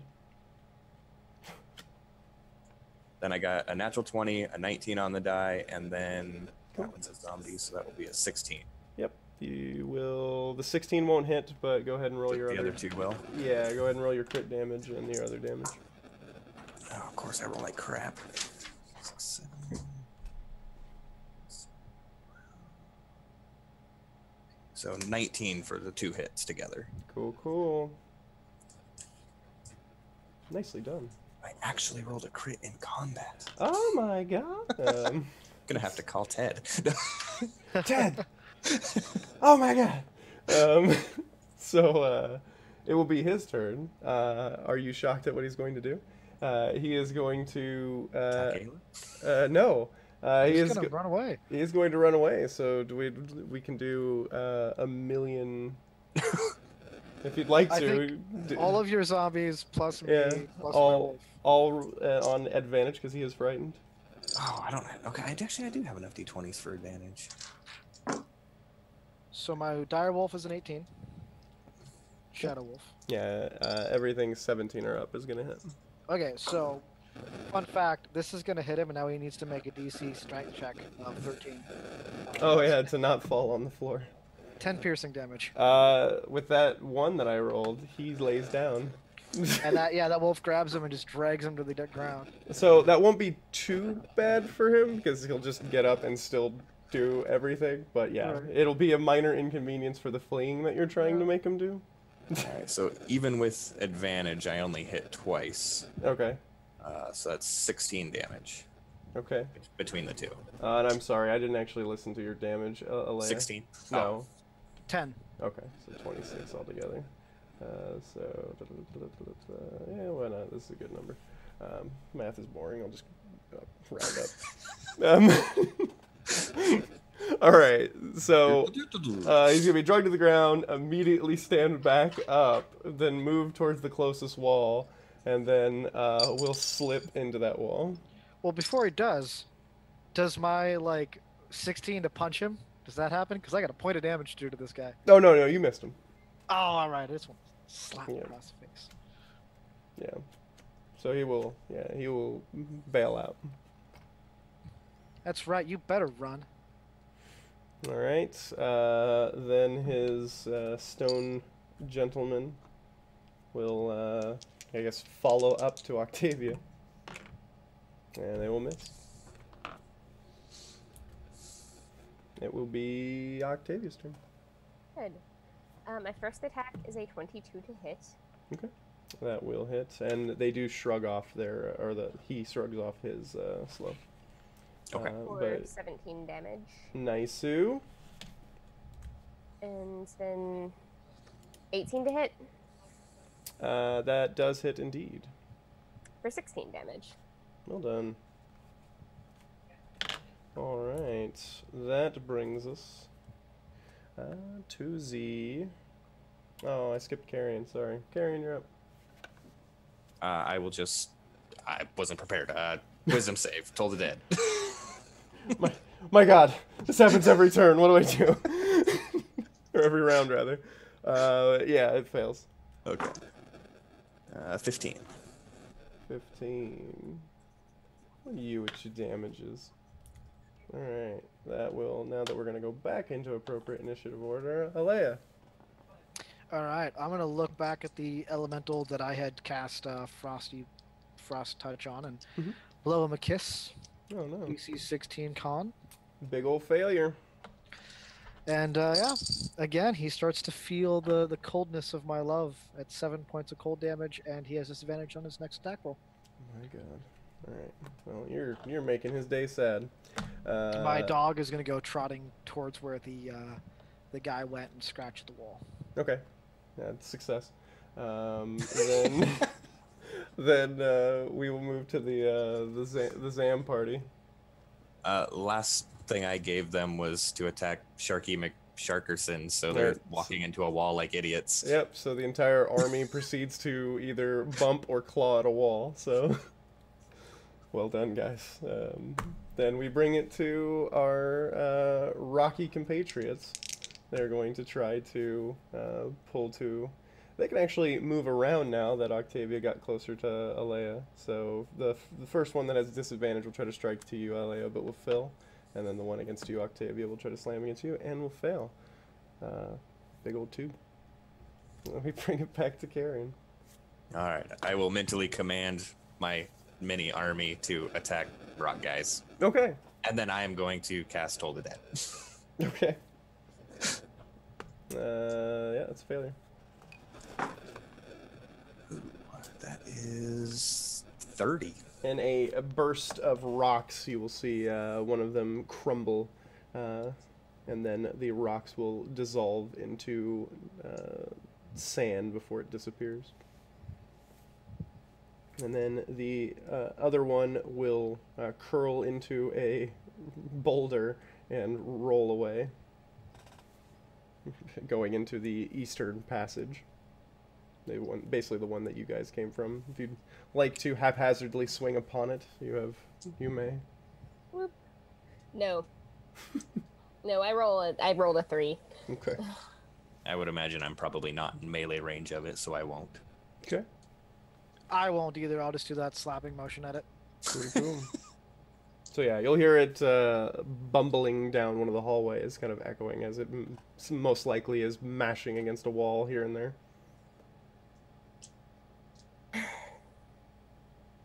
We did warn Fluffy, them. Fluffy is going to turn to me and give a whimper, and I'll say, I know. Everyone has to go sometime. And then it's going to poof into smoke. I'm just going to tell my undead guys to keep hunting that guy and come back when he's dead. So just have him carry on. That way I don't have to deal with him for a while. Well, I say we continue down this corridor. It's a good idea as any, I guess.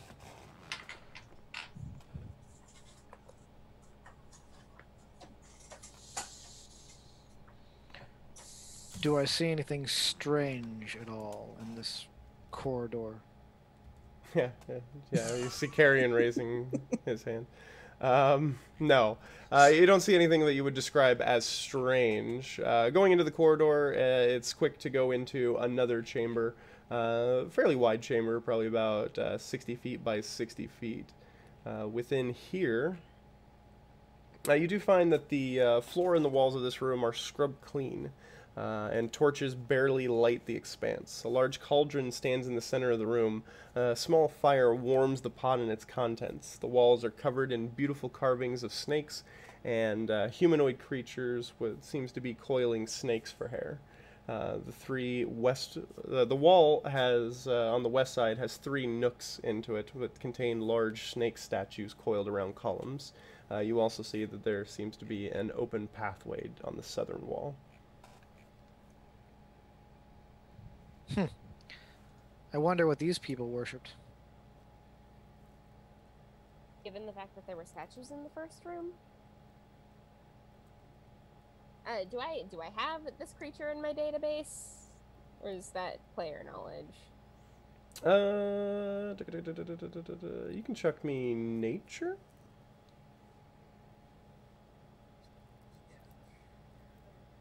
First let me find it. This is a weird character sheet. You roll me a d20 and then we'll see if it matters. 12. Might matter.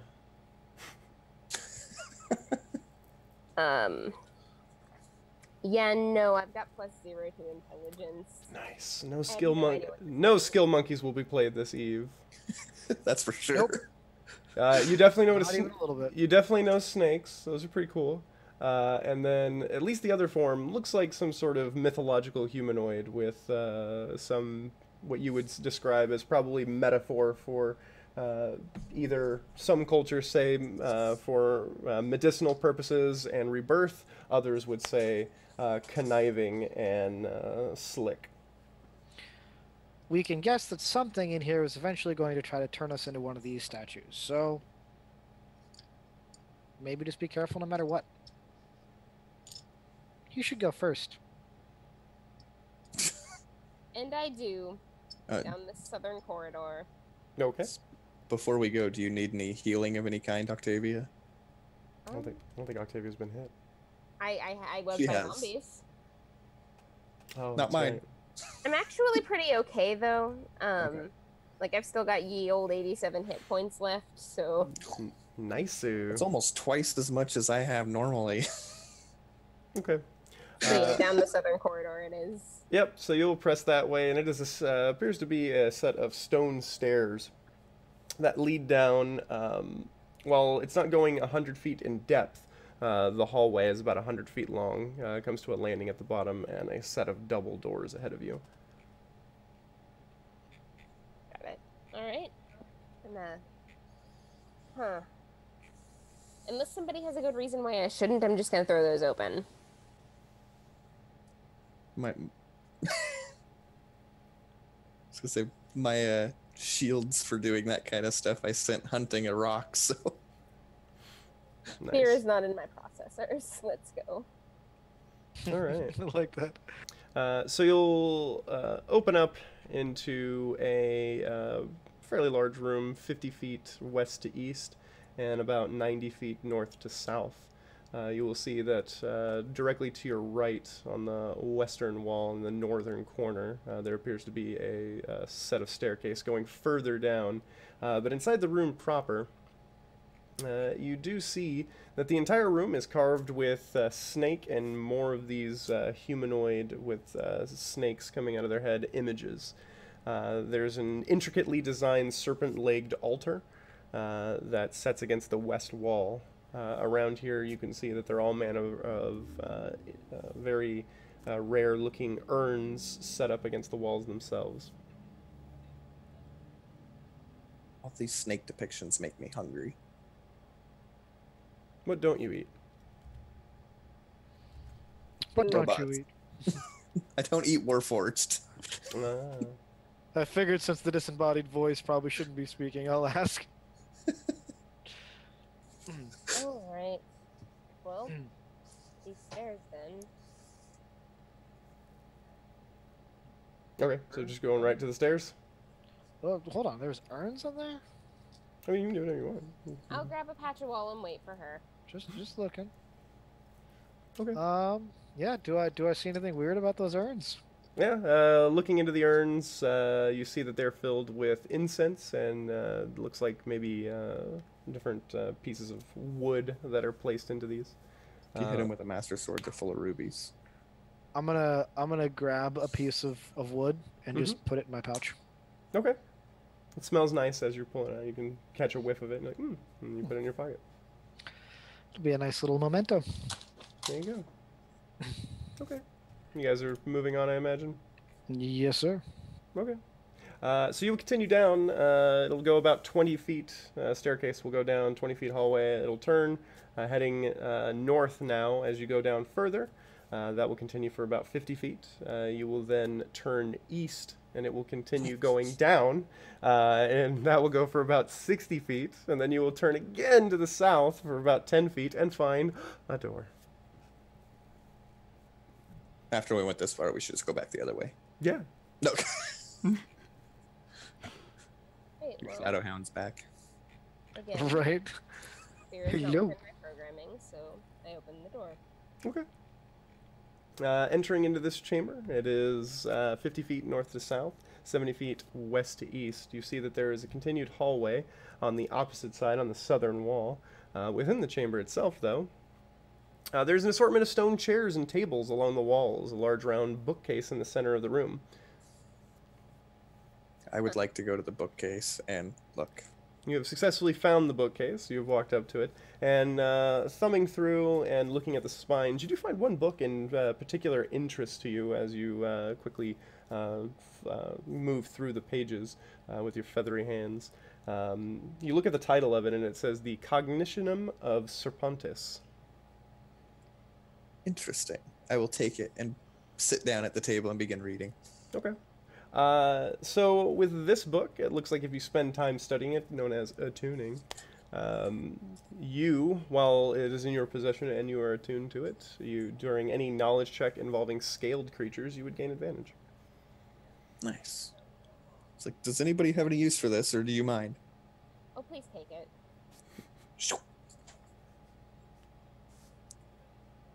I'm assuming we're not taking an hour for me to attune to it, so I just put it in my bag. I actually am just really impressed with the fact that this room is the inversion of every other library room I've ever been in. Yeah, where right. The books are on the outside and the tables on the inside. Yeah, the what's ever going on here is not one for normalcy. Are these still only like 20-foot high rooms? Yeah. Okay. I figure you'll tell me if that changes. Yeah. We are pretty darn far down at this point. Yeah. I will give you a spoiler. They're probably, as you descend, they're probably not going to get higher ceilings. I assumed, but you Yeah, never know. hey, no, There could no, be a cave in somewhere. hey, no harm in asking, my dude. All right, I imagine we are pressing, or is there something else that you would like to inspect? Oh, I'm ready to go. All right. We will continue to push. You will head to the south about 20 feet before it winds to the west for an additional 50 feet. And then you will enter into a chamber that is 50 feet west to east and 60 feet north to south. You will see that there's a doorway on the southern wall. But within the room, you will see that there's a large oval bed and 2 tables that sit near the east wall. The bed is covered with brightly colored silk linen and dozens of oddly shaped pillows. The floor is tilled with sandstone, rather tiled, because I can read, and and a small floor vents breathe fresh air into the room.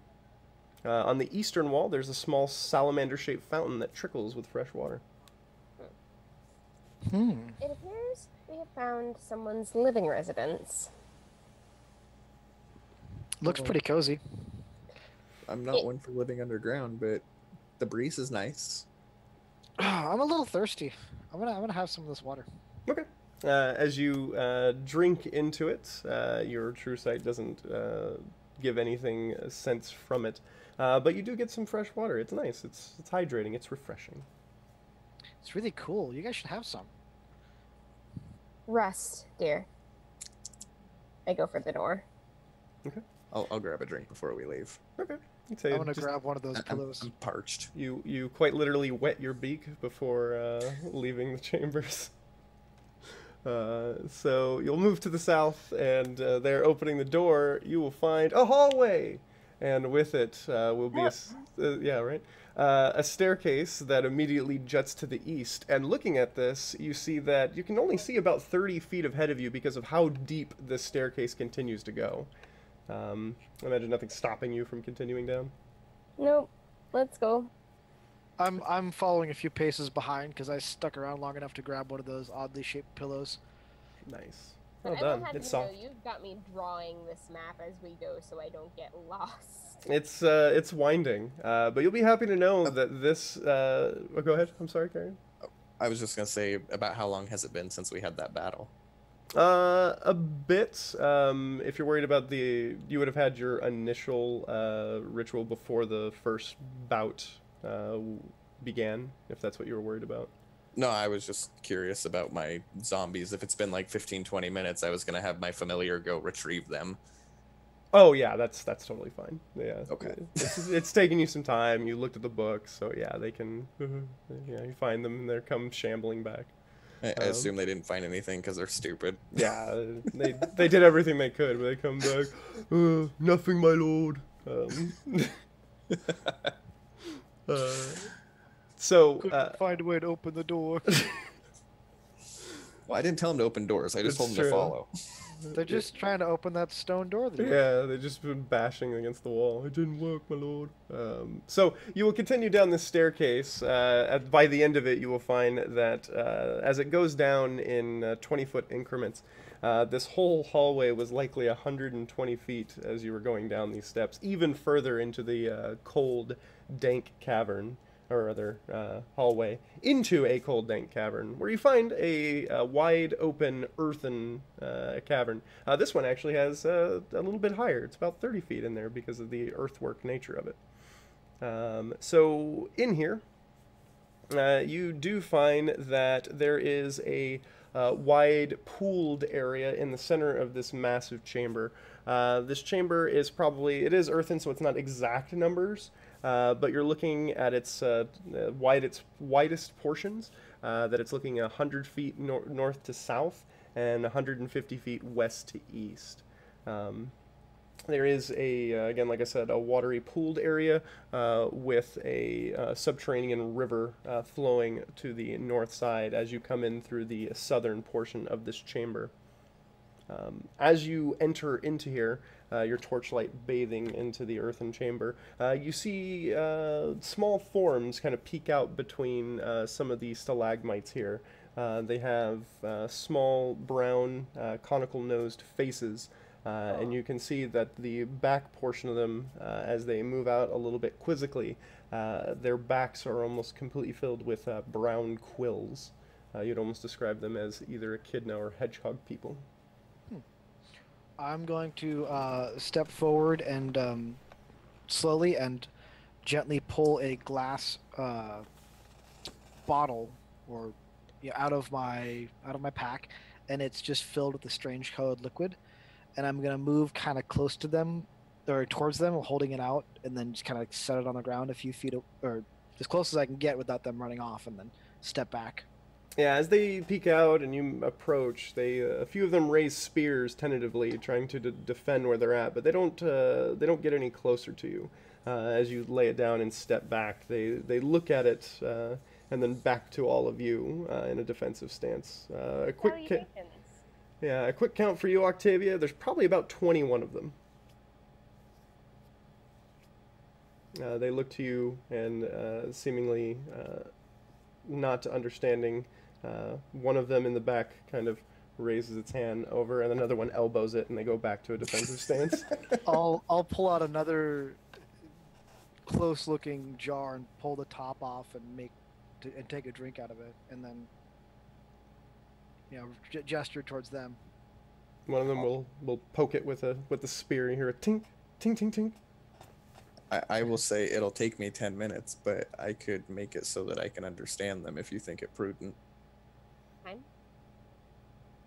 I mean, if you think we have 10 minutes to stand and wait. What just kind asking. of a rush are we in? I don't know. There's no bad weather in here. Exactly.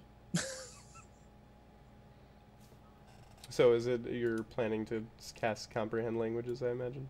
Well, I don't have it on my prepared spells, but it's on Well, my that's what I mean. Sorry, ritually So, cast yeah. comprehend languages.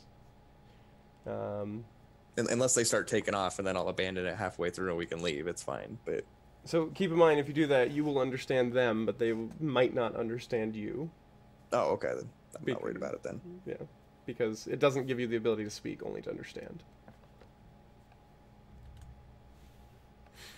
However, oh wait, I think you might I was be... talking, but I was muted. There you go. Go for it.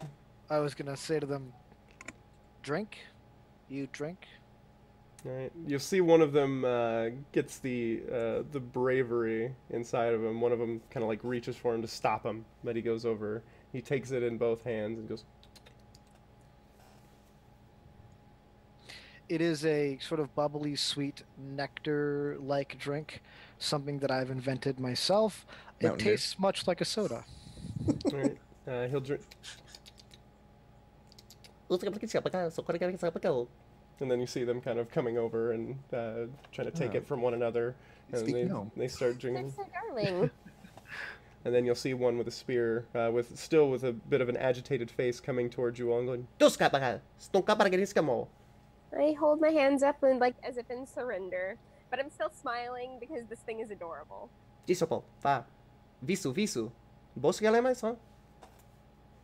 I'm afraid I don't understand what you're trying to tell me, but we don't mean you any harm. See, peace. You'll see another one come over and kind of elbow and go, and they'll put their spears to their side. I bet you they'll be our little minions. I have more. I pull out another 2 bottles and just kind of hand them out. You see them kind of passing it among the group, and all of them are starting to come over and drink from it, and you'll hear them kind of sharing conversation. Maybe you should do your language thing when you know what they're saying. Okay. Yep. I'll start casting. Cool. Ritually. So you'll see them, yeah, you'll see them drinking and whatnot. They seem to be wary with all of you. would anyone try speaking anything but common? Or are we just gonna hope that we? As I'm doing the ritual, I will mix in with some of my things because I don't think it all has to be in the same language. It just has to be spoken. Yeah. Abyssal and infernal to see if they happen to. Shockingly, they do not respond to those horrible noises coming from your throat. I figured not, but I will attempt Dwarven and Elven. Those are the languages that I speak. Okay. Do you have anything, Alea? I'm halfling. just checking that. Yeah, probably just halfling. I mean, halfling, and then I'll try to mimic their language. Yeah. Oh It's no. only gonna go terribly Charlatan. wrong. Okay, so you have seen the IT crowd. Yes. So. Hearing Jen pretending she knows how to speak Italian. Yes. Okay. So while it's difficult for you to understand them, the Elven seems to fall on them, though it's a little quizzical for them to understand. They kind of like crane in and they go, oh, so. So like I'll continue to say words in Elven and like see if we can find any cognates to base the communication off They of. seem to understand you, but they don't seem to they seem to be able to speak broken Elven. So if you want to have a conversation, it would at least be broken conversation. Okay. So there are storms outside, and they started because people came in here, and we're trying to stop the storms, the big winds, the thunderclash. And I like clap a little bit to simulate the sound. You Visu? Octavia. No. Octavio. Good. Yes. Ah. Visu. Friend? Friends. Yes. You see them all. Visu friend, and they all they start grabbing spears again. Wait. What is Visu? Visu. The snake? Visu. And I pick up a stick and draw a snake in the dirt. Oh. Draw Sharky McToothface. And you see one take his spear, and then next to the on the body of the snake, you see it kind of put some rudimentary, primitive-looking arms with claws on it. No, we're not that thing's friend. Oh, yeah. And they all kind of relax and go back to drinking the beverages. Ask if that thing eats people. This creature, does it eat things like her? And I point at Elia. Oh yeah, Do they eat people? I'm gonna ask them that. But, I mean, if they do, and I just gave them all of my drinks, I'm not gonna be very happy. Well, they're not gonna eat you. I hope not. See a couple of them are burping in the background. So where is the Visu? Oh. Up there. Oh yeah. Where we came from? Why come? Because we are trying to figure out how to stop the storms, the bad weather. Oh. You friend of Tuk Tuk. And he kind of uses his spear, tapping it. And, Is there a wizard here? oh, I have friend. Wizard, yes. Where's the wizard? Oh, he's gone. Long time. We down below. Bad since gone. I see. So there was a wizard here, and now he's not here, and that's how long? How do you measure time? Oh, some more. Long. Okay, so further that way, and I point toward where the river's going. Yeah, they point you in the direction of like where the watery pool is, and kind of point over into a darkened area. It looks like there might be like a small cliff over there. Can you tell me more about the wizard? Oh yeah. And he looks around like, and points at Alea. and say, "What's up?" And then kind of like extends his arm and say, "Oh, yeah, yeah." So a beard and taller than her. Oh, yeah, yeah. Okay. Are they talking about me? Do they want to eat me? No, I they gave don't them want to eat you. Oh, good. Very good. Nice. The wizard is good. The wizard Yeah. is a good person. Yeah. Okay. Many wizard. Many good.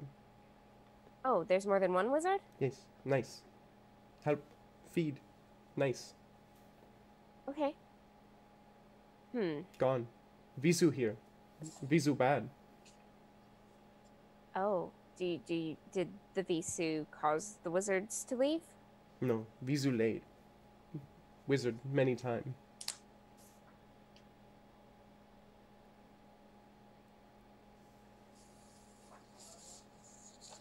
At this point, Carrion, your ability has triggered.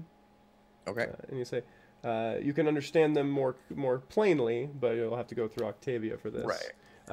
But you hear it saying that Visu is only here many years after the druids left. Okay, and I will relay that. Oh, so it's not a... Okay, that makes sense. Well, the storms only started recently, a couple of days ago. The rumbling from outside seems to have begun a long time ago. Intermittent. If that is the storms you speak of. Oh.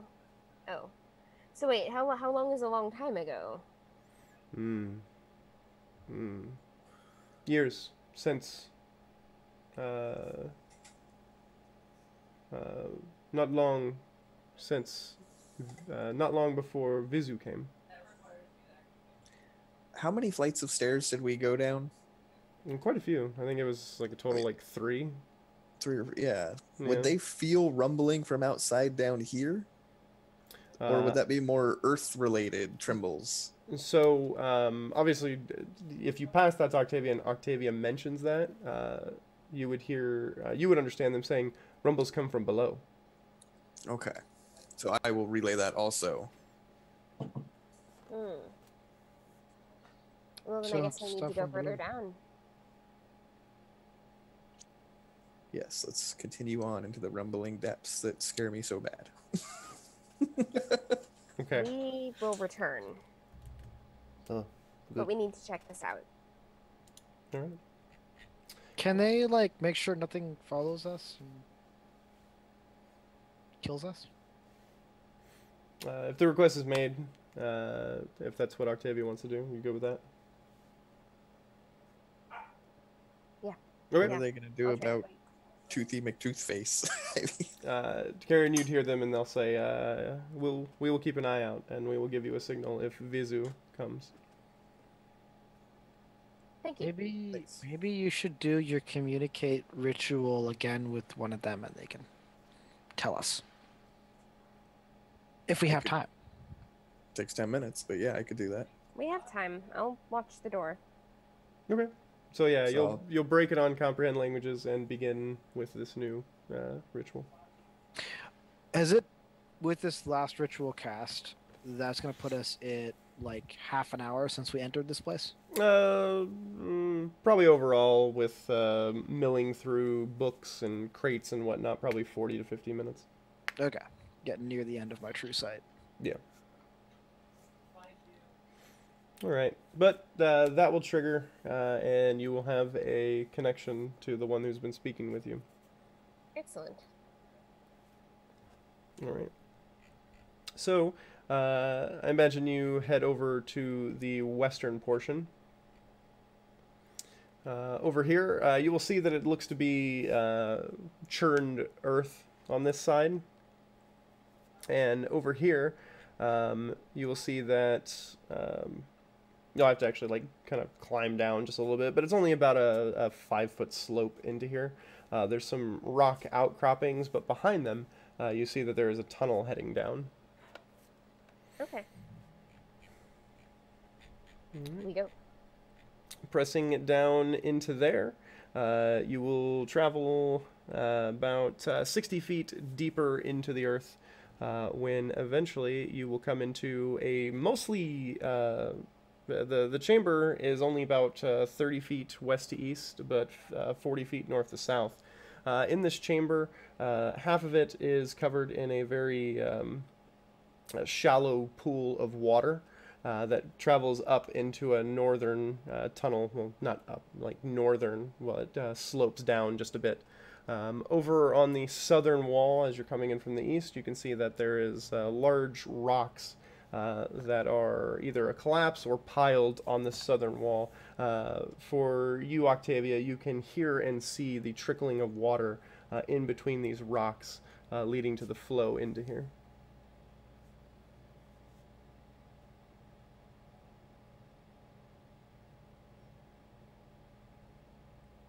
She free? Oh, there she is. Okay. No, She's no, just I'm thinking. just thinking. I'm trying to get a mental picture of this. So, is there a clear path from where we're standing that we need to go here? Is it closed off because... There's a clear passage over to the northeast. A little bit of the water that's on the ground. It's only very maybe an inch or so deep, so it's not terrible. But it does go into that tunnel that heads to the northeast. But otherwise, those rocks over there are just simply barring any passage to the south. Well, northeast it is. Okay. You'll travel about 40 feet as you're sloping down, and you'll enter into a square chamber. In this square chamber, it seems to be a lot more well worked and actually like masoned and fashioned. In the center, there is a ladder that goes up, and you see that there is some sort of stone door that's set above you. All right. I swear, if we end up having to go to that altar that was on top of this place the whole time, and he could have just flown up there and solved the problem, I'm going to be so angry. Told you I right. should have climbed. That's why we bought climbing gear. Let's take the ladder. Okay, so you'll do that, and it takes a little bit of effort, but Octavia, you're strong enough that you can push open this, and you will enter into a larger room. This one is probably about 15 feet by 15 feet as you enter in through this trapdoor into the center of it. The room, the walls are lined by shelves and tables covered with arcane symbols. Dozens of brightly colored gems are affixed to the walls, and each glows with a flickering, translucent light. Wind rushes through the room. Blue and white gems flicker. Small bolts of flickering electricity dance from the ceiling and across the tables, lighting up yellow and red gems. Your hair stands on end, and you can feel a charge of the air around you. Oh. It's a good thing I'm made of metal. I think by now my true sight is out. Yeah, at this point it would be. As much as I'd love to see all this, truly. What color gems on the wind? There's just random gems kind of like socketed into all the walls, but there is wind kind of just whipping up in this chamber despite no open windows or anything like that. You will see leaving this chamber that there are basically a doorway on each wall, or not doorway, but a hallway on each wall that heads down. So 4 passages. I'm going to pull out one of my daggers and pry a gem free from the wall. Okay. I'm going to stand away from wherever he is. So the moment that you touch one of these gems, go ahead and roll me a d4. All right. My d4 is like different shapes, so I always forget what it looks like. How do we ever survive? I got a these 3. adventures? Right? You got a 3? Yep. All right. Odd or even? I'm gonna go with even. Okay. You will age 3 years immediately. Okay.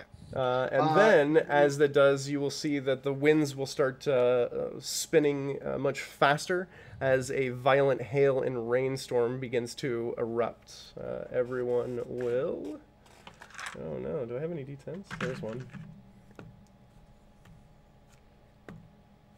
It's a good thing I didn't do that. Everybody will take 26 bludgeoning damage. Actually, you know what? Give me a dexterity saving throw. Everybody or just? Yeah, everybody. There is no way I'm gonna pass this. Okay. If you don't pass 26, Oh, if you rolled off of a 20. 12. So you do pass. Well, I rolled a 17 naturally. So. All right. So 12 and up will receive only 13 damage as they're buffeted by rain and hail. All right. As quick as it emerges, as you bring your hand away from it, the hail and rain will slow. But the two of you will see that Alea has grown slightly old. Oh, and I'm sorry. Did I say 3 years? Yeah. I meant to say you've aged by 30 years. Oh, that's a big difference. Okay. Yeah. So my That would've features that killed looked very childish now start to look a little more middle-aged. I'm now like 80 in halfling year. Don't feel bad. Aarakocra only lived 30 years Yeah. roughly, and I'm 29. Yeah, That would have been bad Like, for you. I would be dead. that would have been kind of amusing. That would have. I'm glad you touched it, not me. Hey, carrier, having Be like, "Have a good night, guys." you should grab one of those. It was alluring. Okay, the other problem is if it goes the other way, Oh, then what I'm is a going on? hatchling again. I'll be in a freaking egg. You have to carry me with you. Is something wrong with my face? I don't feel. You have a beard. I don't understand. You are still so small. Nailed it. We have explained this. I am not really a child. She'll How do never we grow talk up, just about- out. But I What pick you happened up, here? and I start like turning you over, like I'm gonna find some kind of answer. Shake it like an 8-ball. I really, I want. Could you put me down? This is not what I signed up for. I put you down. I'm like, you are really not a child. So, additionally, no, Octavia, I'm not. for you, Octavia, you recognize mechanism pretty easily. It's kind of, like recognizes like. So on these, on one of the walls, you see that there is a terminal, and inside of it, there is a pretty large gap placed into it, almost as if it were a massive keyhole. Oh. I will walk over to this and investigate further. I want to get a look at the gap there, see like maybe a rough idea of the kind of object we're looking for. Yeah, looking at it, it's the size of it and how deep it would likely go into it. You're not sure the actual shape beyond what you're looking at, but it's likely roughly the size of like a quarterstaff that would be used to be placed into here. I look at my quarterstaff. Perhaps not. It's also my spellcasting focus, so yeah, it's probably not a good idea. Alright, where are the doors in this room? Basically, there are 4 points of egress aside from the one that you came through, each in each cardinal direction. As you guys are looking around and inspecting, you hear some shifting, and the gems begin to flare. Maybe it's just my army coming back. As it happens, you all feel for a moment that you're seized and unable to move as the gems flare. After about 10 seconds, the gems die back down and you're able to move again. Octavia, you would have noticed that like you would see in your compatriots like feathers and hair moving in the wind that's kicking up around, but in that moment of freezing, the movements of their hair and feathers were even completely halted in mid-movement. I will point this out to the rest of the party. I believe we should carry on and not linger too long here. That said, I need to use the restroom, so I'll be right back. Okay. She said your name. I know. I agree with her though. We should down this hallway. Right. Which one do Yeah, you let's want? go. North, west, south, or east? West. We've been going west all day. West it is. All right. Aw. All right, so you'll head down the western passage. It goes about 40 feet as you're sloping down. You will find yourself into an octagonal chamber here. that is bisected north to south with a very shallow stream of water. You can tell that that stream continues into the wall to the north and to the south below. Additionally, milling about inside the water looks to be about 8 undead bodies just walking slowly, aimlessly and mindlessly. Alea, Yeah. maybe I don't need to wait for my army. Then don't. I don't know if I can take control of them. I have to raise them myself, I believe. We could kill them and then I could re-raise them. Okay. You want to do that? It might be helpful. I look to her name's not up. I don't remember it. Octavia. Octavia. And wait for her response. Okay, well done. It's gonna be a little while till she responds. It looks like she's on some sort of auto program. Maybe she's going through a self cleanse. I don't want to do anything stupid without the voice of reason here. But I have a really good. I got a plan in mind. Something that'll help clear these guys out. I think we can do that. What's your plan? Well, I could. I don't really know how to explain it really well, but you know, it's like there's magics that I do from time to time, and I could do one of those magics, and maybe it'll do a thing. Okay. Yeah, do some Sure. magics. Okay, I don't usually try doing this on purpose, so, let's see. Okay, I'm gonna go ahead and cast Enervation, and I'm going to twin it because this time I'm actually actively casting, and so is my shadow version of myself. Okay. So, let's see. It's got a range area of 60 feet. Target makes a dex save. Creature. Okay, so it's one. It'll be one creature. In this case, it'll be 2 creatures. They make a dex save, and they take necrotic damage. I'm draining life from it. As I say, and then you regain hit points equal to half what they take. That's awesome. Yeah, but it's all the matter of can I deal necrotic damage to undead. So DC 16 dex save to 2 of them. All right, they fail. Are Okay. they zombies or skeletons, or do we know? Skeletons, or rather, Okay, zombies. Sorry, They zombies. are zombies. Yep. All right, so yeah, they are not. 25 damage to both of them. I leave you two alone for 2 minutes. All right, so 2 of them will immediately drop. You will receive 6 health from each of them, and then Please tell me they're not killing the porcupines. they're Yes, not. we are actually. No, we went back without you. They went into the western passage down into a pooled area that has the stream continues on to the wall to the north and to the south, and they found 8 undead, and then now killing 2 of them, 6 of them will start moving towards you all. So I did it. I did it. I magicked. Guys, I magicked. Good job. Okay. Uh, I found my sword. Yep. Oh, they're coming at us now. This isn't good. So you guys can check initiative. 15.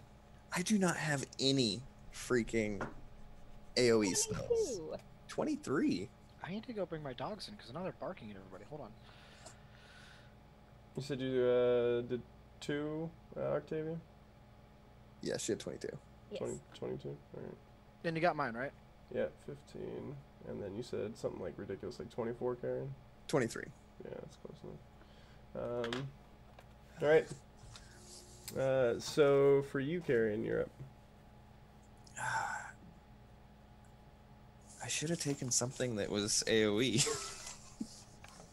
This is really obnoxious.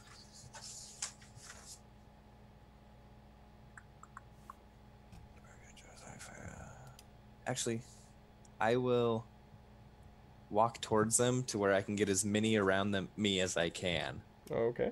That's How many easy. can I get within 5 feet of me? 4 of them. All right, so I need those 4 to make dex saves, and I will sword burst. 2 will succeed. Okay. So the 2 that fail take 14 force damage. Okay. And then I think to myself, what have I done? All right. 2 of them will drop, and then it will bring it to Octavia. All right. So how many are left? 4. 4. All right. I will go to one of them, and I will swing my sword, and that will be 17 Okay, that'll hit.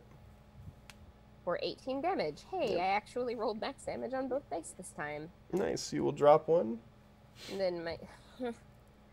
I don't suppose a 10 hits. It does not. Nope. I missed my second strike. Okay. And then since he's... Oh, no, he's back. Alea, you're up. Good timing. Okay.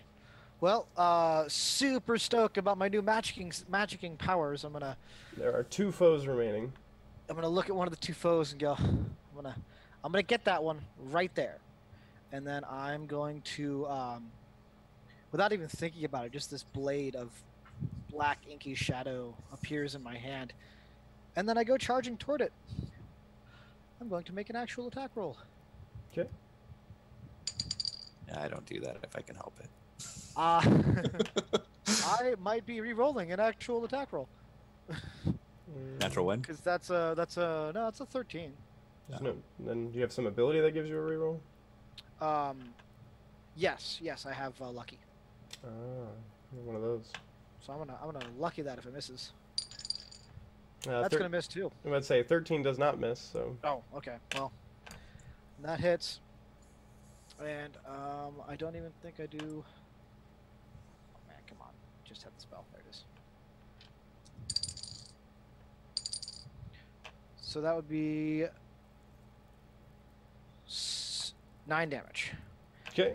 Yep, you will. Of the psychic damage. Cool. Cool. You will strike into it, but it will still come forward. It will strike at you, Alea, and it will miss.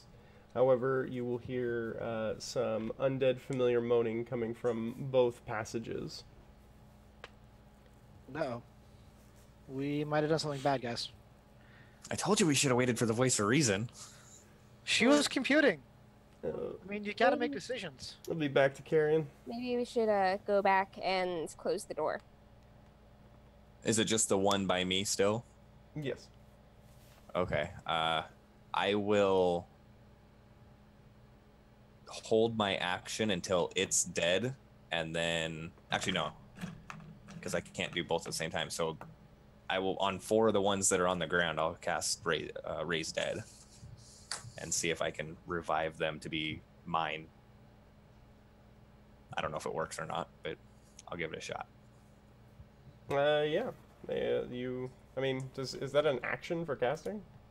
I thought so. Now I gotta look. 3rd level. And it's a minute to cast. Yeah, I was like, Raise Dead's not a Okay. simple spell. Fine. I will. Come on, you're the one. Actually, no, it's an hour for Raise Dead as a 5th level spell. Oh, it's a 3rd level spell. It's Animate Dead. Oh, well, when you say a different spell, then it's a whole different thing. Yeah. I'm retarded. I could do Dance Macabre. That's an action. Yeah, it takes a minute for most of these, or more. Do it. Yeah. So Dance 5 corpses immediately stand up and become undead. I decide whether they're skeletons or zombies. And they gain bonus to attack and damage rolls equal to my spellcasting modifier. So yeah, I'll use my 5th level spell slot to cast Dance Macabre, and 5 of them jump up. And I will just tell them to kill anything that's not one of them 5 as we run away. Dance Macabre. What book is that? Mordekainen's Tome of Foes, maybe? I don't remember. 5th level. I got it right here on D&D Beyond, though. I can't even search for Dance Macabre.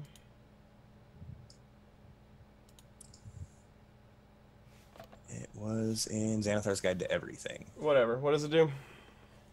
Just 5 of the figures jump up, and they're under my control for an hour. All right, you have 5 more to your army, so Alright, almost so- double digits if I were to guess. They will attack the one guy left by us.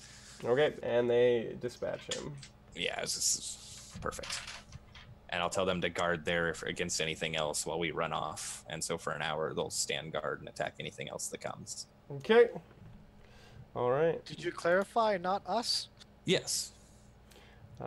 So as you do that, you will, with the shambling and moaning that you hear coming from the passages, a renewed hail and rainstorm will start whipping up. So I'll need a dex save from all of you.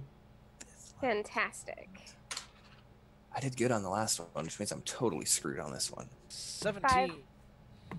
Ooh, 11.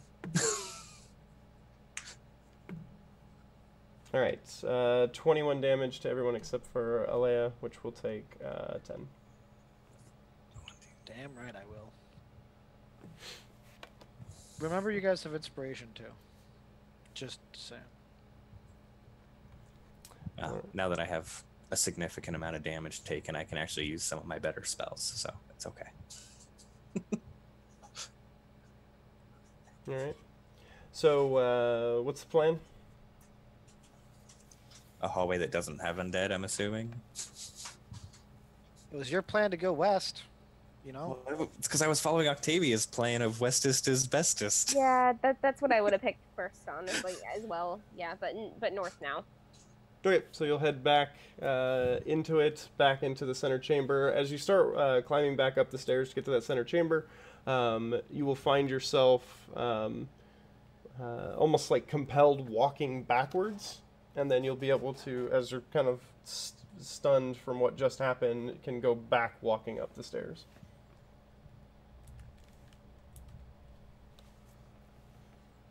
And you... All right. Are you said east or was it north? I can't recall. No, north. North. Okay. So you will head north down the steps, and you will find an identical chamber with a stream heading toward the western wall and coming from the eastern wall. And there are a few undead that seem to be piling into the hole on the western wall and going into there. Looks like maybe about 9 undead that are going into the ducking into, following the stream into a tunnel. And they're going to the western wall, so Yes. they're not coming after us. Correct. Let's try to be kind of quiet now. Say we shouldn't attack this time. I'm gonna make a stealth check in response to being quiet, and I'm gonna get us something. It's not bad, but it's still not a number I have accessible. That's 15. I'm only rolling if he forces me to. Yeah, I was about to say, unless somebody is actively trying to be loud, they are undead, so they're not terribly perceptive. Oh no, I'm just stealthing forward with like the whole. There might be more undead, Yeah. because well, Carrion didn't pick this path, so we could be okay. Nice. All right. So in here, it is a empty octagonal chamber, with the exception of the 2 tunnels from the eastern and western walls, and then the water flowing between the 2 tunnels.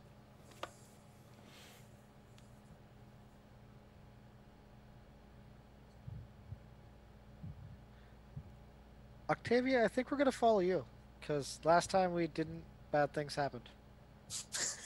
All right, well, let's go through the exit that there are not undead piling into. Okay, and just keep moving. Okay, so you're gonna go over to the eastern tunnel. Yes. Okay, with the exception of Alea, you'll have to duck into it, but you can move through. You are trudging through the water that's in here, but the water's not terribly deep. It's only about a foot deep. I feel like I need to roll for panic attack if I have to duck. I'm sure there's a foul joke to be mentioned there, but Natural 20, I'm good. nice.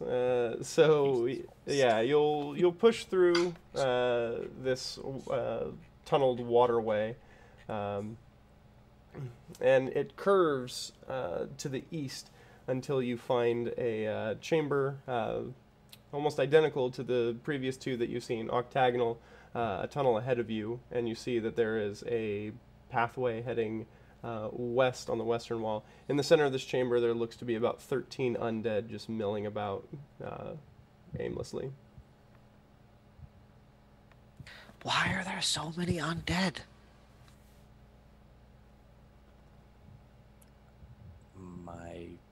The necromancer. Can you just tell them to go away? Do you actually want me to try that? I mean, are you a classically trained wizard? Do you know how to use your magics, or do you just like make stuff up as you go? Because I don't know what I'm doing most of the time. Define classically trained. I I found a book, and I was getting old, and I heard a rumor, so I just don't want to die. That's why I'm doing this. Okay. Oh. So you plan on becoming one of those, or? Oh no, I don't want to be that not dead. I would rather be dead than that. But Like, you don't know anything about magic, really? Just kind of what you learned in a book? Yeah, In one book? it was one book, yeah. Can you even read, bro? Can read Abyssal and Infernal and Aarakocra and Common. Alright, do we just need to, like, smash skulls and keep moving forward? Because those other undead are going to figure out we're not down that hall. When they smash your little dudes, they're going to come after us. I'm sure mine are way better. Mine have like double the hit points because I'm smarter. I don't know what that means, but I know you read it in a book somewhere, and I'll tell you, nothing good ever comes out of reading from a book. Nothing.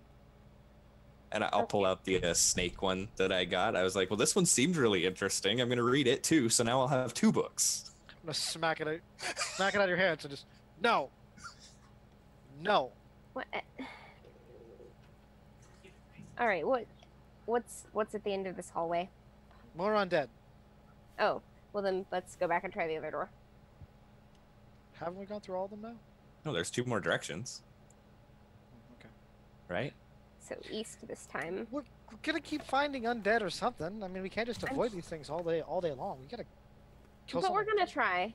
Yeah, let's create a big noise in the center and see what happens. Draw more to us. That might not be a bad idea. There's that thing in there, and it keep hitting me with stuff. And I'll bet you the undead would be blowing off their feet. I mean, maybe. I'm pretty small. I kept standing. You know, you're probably not wrong, and you know, That's the first time I've heard that. I think it's the I'm first time she's usually heard that not. too. Yeah, let's try it. Why not? All right. So you're heading back through the tunnel you just went through. Go back to the center. Aren't we luring undead there? Isn't that the plan? I figured we'd make a bunch of noise to lure them there, While but I we're mean, already there. So as you're having a discussion, the discussion you'll hear everything backwards, and then you'll go back into saying the entire conversation again, and then another hailstorm will rip up. So everybody give me a dexterity saving throw. all this back and forth is making me nauseous. 13. Oh, that's bad. 7. Yeah, I don't want to talk about it. All right. I think we're all just gonna die by walking into this room. All right. Alea will take 8 damage. The other 2 will take 17.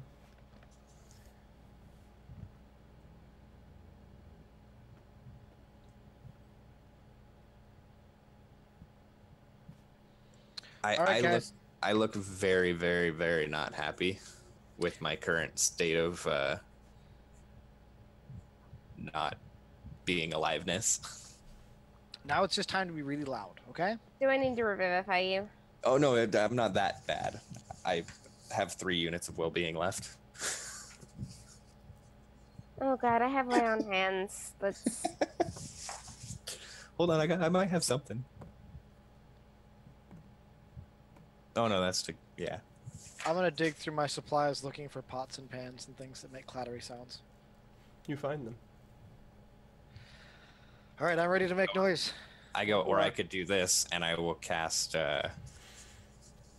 what's it called? Chromatic orb straight up with the thunder, and then just have it audible for 300 feet in every direction. Okay. Here they come. All right. So as that happened, the undead will start moving towards you. You'll see the water flowing as they push it with their strides, and as that happens, just random. Give me a dex save as another hailstorm comes down. Row. Same. 16. Wait. But it's not gonna matter. I'm gonna use that point of inspiration. It's fine. Usually, you have to raw. You have to actually roll it before, or rather, you have to declare using inspiration to give yourself advantage. It's not a reroll. But well, never mind, that's fine. I'll you just can die. just roll another one. It's fine. All right, 18 that time. Yeah. So, Carrion, did you say what yours was? Yeah. 11. Okay. You'll take 26 damage. Yeah, Or no, that time I passed. It was a 17, Yeah, but okay. it doesn't matter. I have 3 hit points and I still die. Okay. Or unconscious. Yeah, I don't die. 26 for anybody who rolled higher than, or 12 or higher, and then 13 for, rather, the other way around. 13 for the high roll, low roll 26. 13 is our half damage. Okay. I'm at 23 health out of 62. Let me know when to make a death save. Revivify. You don't need to revivify me. I'm not I dead. would say Revivify is you're not not going to dead help yet. in this situation. Okay. Will cure wounds help in this situation? It Yes. would return him to HPs, so yes. Okay, yeah, let's just do that then. It's like a D8, right? In my charisma modifier. Yeah, if you're casting first level, then yes. I am. 10 hit points. 10? I go. Did we win? I'm listening intently for undeads coming up the hall. They're not Right. even here yet? All right. So as they start to move towards you, they get about halfway towards you, and after this hailstorm happens, everything freezes for about 10 seconds, and then you're able to move again. Maybe we should find somewhere out of this main passageway and just hide. Because Just otherwise. Just move back into the hallway where the porcupines were. And Okay, yeah, let the undead die. Yeah, okay. Again. And then maybe make like a choke point or something so that they don't get behind us. I don't know. This may not work. We could all die. Yeah, we could. Okay. So are you heading back into the tunnel? Since I guess these things are just about to press against you, so you don't. Really I think we were pushing back into the south tunnel the way we came. Well, I mean, you came from the north. You took an Oh. eastern passage and then came in through the north of this chamber. Does it look like most of them are together? Oh yeah, they're crowding towards you. Okay, then they're- as we're running away, I'm going to cast Circle of Death, which is a 60-foot radius sphere. Okay. And everyone inside will take 8d6 necrotic. Okay. They all fall dead. Okay.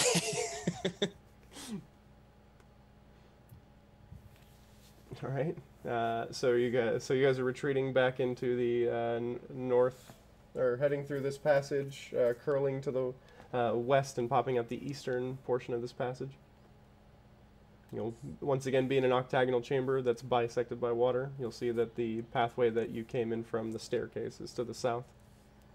I think we need to rest.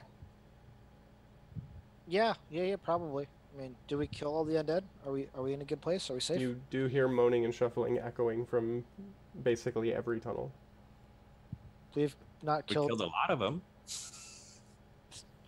I think I know where the druids went. Down.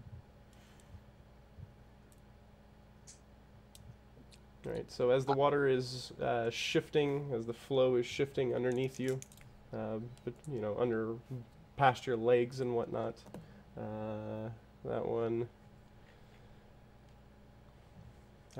The light in this chamber, which basically was just coming from the torch that Octavia is using, Well, instead there'll be a searing light that floods in as if the sun opened up in this chamber.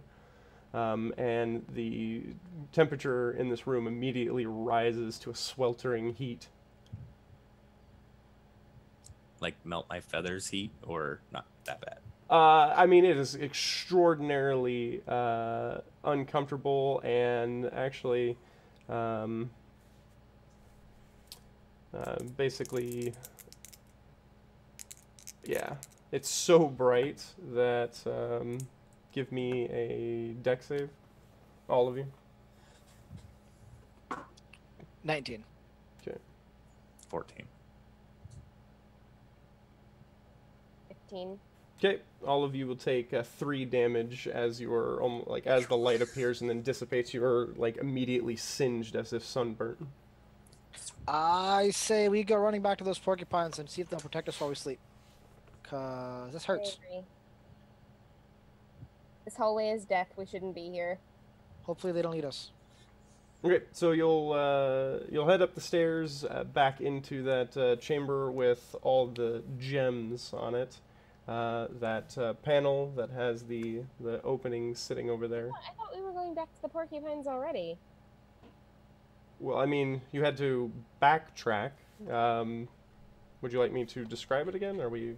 Okay, I'm just confused, but I think I'm just gonna roll with it because I don't think I can actually grasp this at the moment. I'm sorry. We're doing great. Okay. Everything we planned.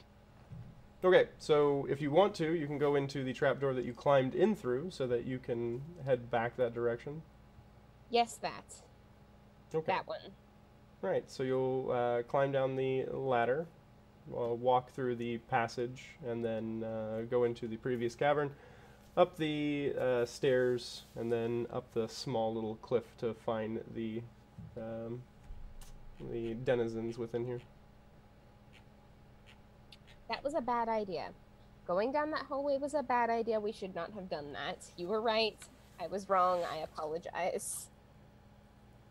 I'm glad to hear it. I was talking to the porcupines. Either way, I'm glad to hear you apologize, and I will accept it. I normally like undead, but I feel like we made a grave mistake.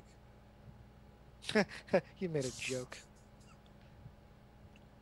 It's funny when birds don't know they're punning.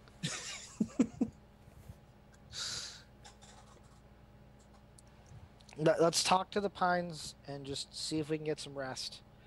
See if we can recover from our injuries. We got to bandage up and all that stuff. I'm going to start a ritual Liamon's tiny hut. Okay. It'll take you 11 minutes, but you'll get it done. Yeah. And then promptly pass out. Is anybody else doing anything? I'm gonna ritually dance in place to entertain the porcupines. Okay. Since it's been about 5 hours since you guys landed your last long rest, all you're going to be able to do is a short rest. If everybody's okay with that. Yep. That's fine. Spend hit dice. Yep. Yes. And I get half my level worth of expended spell slots. Get that back. That one back. And then I'm probably going to spend every one of my hit dice. Well, let's see.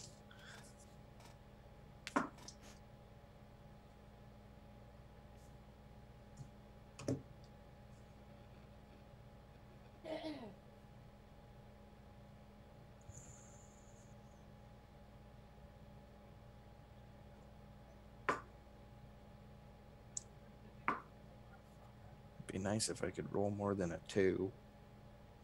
There we go.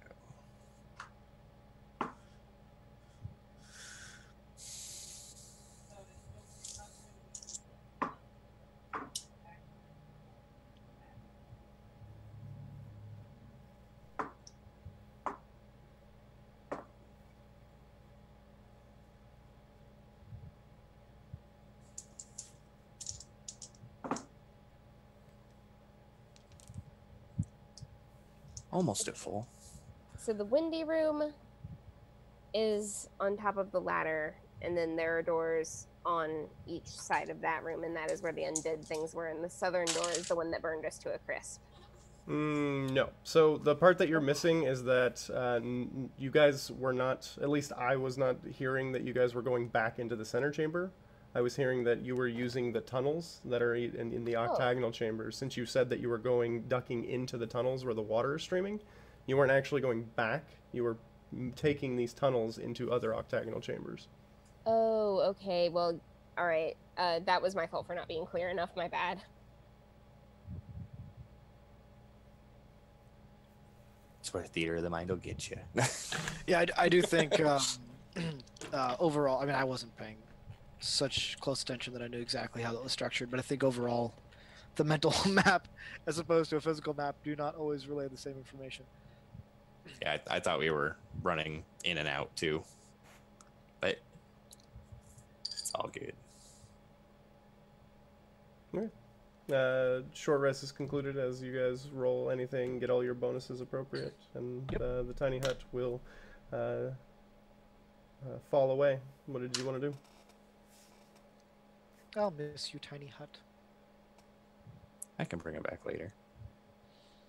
All right, so we need to have a plan because things happen in there and it's not good, and we need to have a plan. So what's our plan? Do we need to go in there? Do we even know? Are there other ways to go from this room? When we from this room, I don't know. But when we first got in here, we went west, but there was also an east at the very beginning. Like, it could be just a closet for all we know. Yeah. Do we actually know what's on the other side of any of those doors from the central chamber? Because I was picturing this completely wrong. So basically what you're looking at, the center room, after you come into the trapdoor, has passages to each cardinal direction. Yes. Each one of those at the end of it is an octagonal chamber that has water flowing through the center of it. Okay. You can be reasonably certain that the tunnel that you went into, because it curved into a identical chamber, that there's basically a circle of streaming water that flows through 4 octagonal chambers that are all connected through the center to that center square chamber.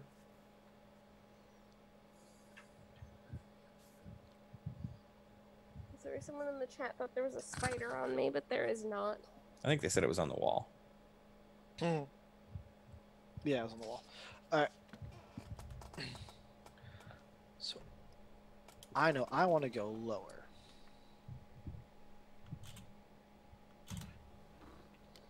I'm not watching all the videos. Is there a way to put that map up on so we actually get a look at it? Or would that be, like, That'd be cheating. showing too much? I mean, the stuff we've already seen. I mean, I don't really have a means. I mean, I guess I could screen share. Oh, but that'll all get all weird because screen share and OBS don't like each other. Yeah, that's what I mean. Like, I can't... yeah. No. Again, the easiest way to describe it is for the part that is getting mixed up is a center square chamber, and then to each direction, it's an octagonal chamber. So each direction, identical octagonal chamber. Each one of those is connected by a tunnel that is a watery stream in a circle around the whole thing. So really all that matters to you guys is that room, stream. So, and in then the each side rooms, were there exit ways in those, or are they all just one closed off? just the streams. The only way to get to those is to duck into the streams. And they're very, very shallow, so when you're ducking into the tunnel, it's just because it's a low height, not that you're going underwater or anything. It's only about a foot in depth. All right, and then So there's nowhere else to go, but there is the center room with all the gems, and there's some kind of mechanical device in there? Yes. And each room we went into seemed to have a different sort of effect. That is exactly, yep, that's exactly it. The only thing that's not depicted there that I didn't re-mention is that underneath the trap, so obviously you had to climb the trap door. Sorry, I'm pointing against my screen as you can see it. Over down! Exactly. If you were to go in between the west and the south chamber, to the southwest is the area that you're coming in from. if you remember that small chamber that had the rocks piled against it on the southwest wall, that has water, just small bits of pooling water that's trickling through the rocks. That's right. And that passage does lead all the way to below that chamber. Right. So we could try to shut off a machine that we don't know how it works, or you could try to break through a wall there, big robot woman. You look pretty strong. Just saying.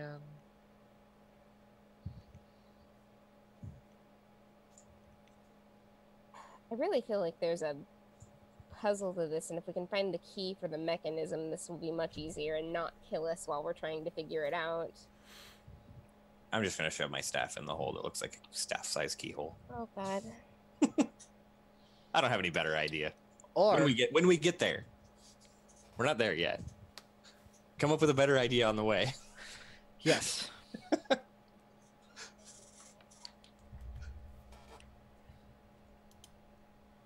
Let's do it. Help Let's us, come up with a chat. better idea on the way, because I know what to do.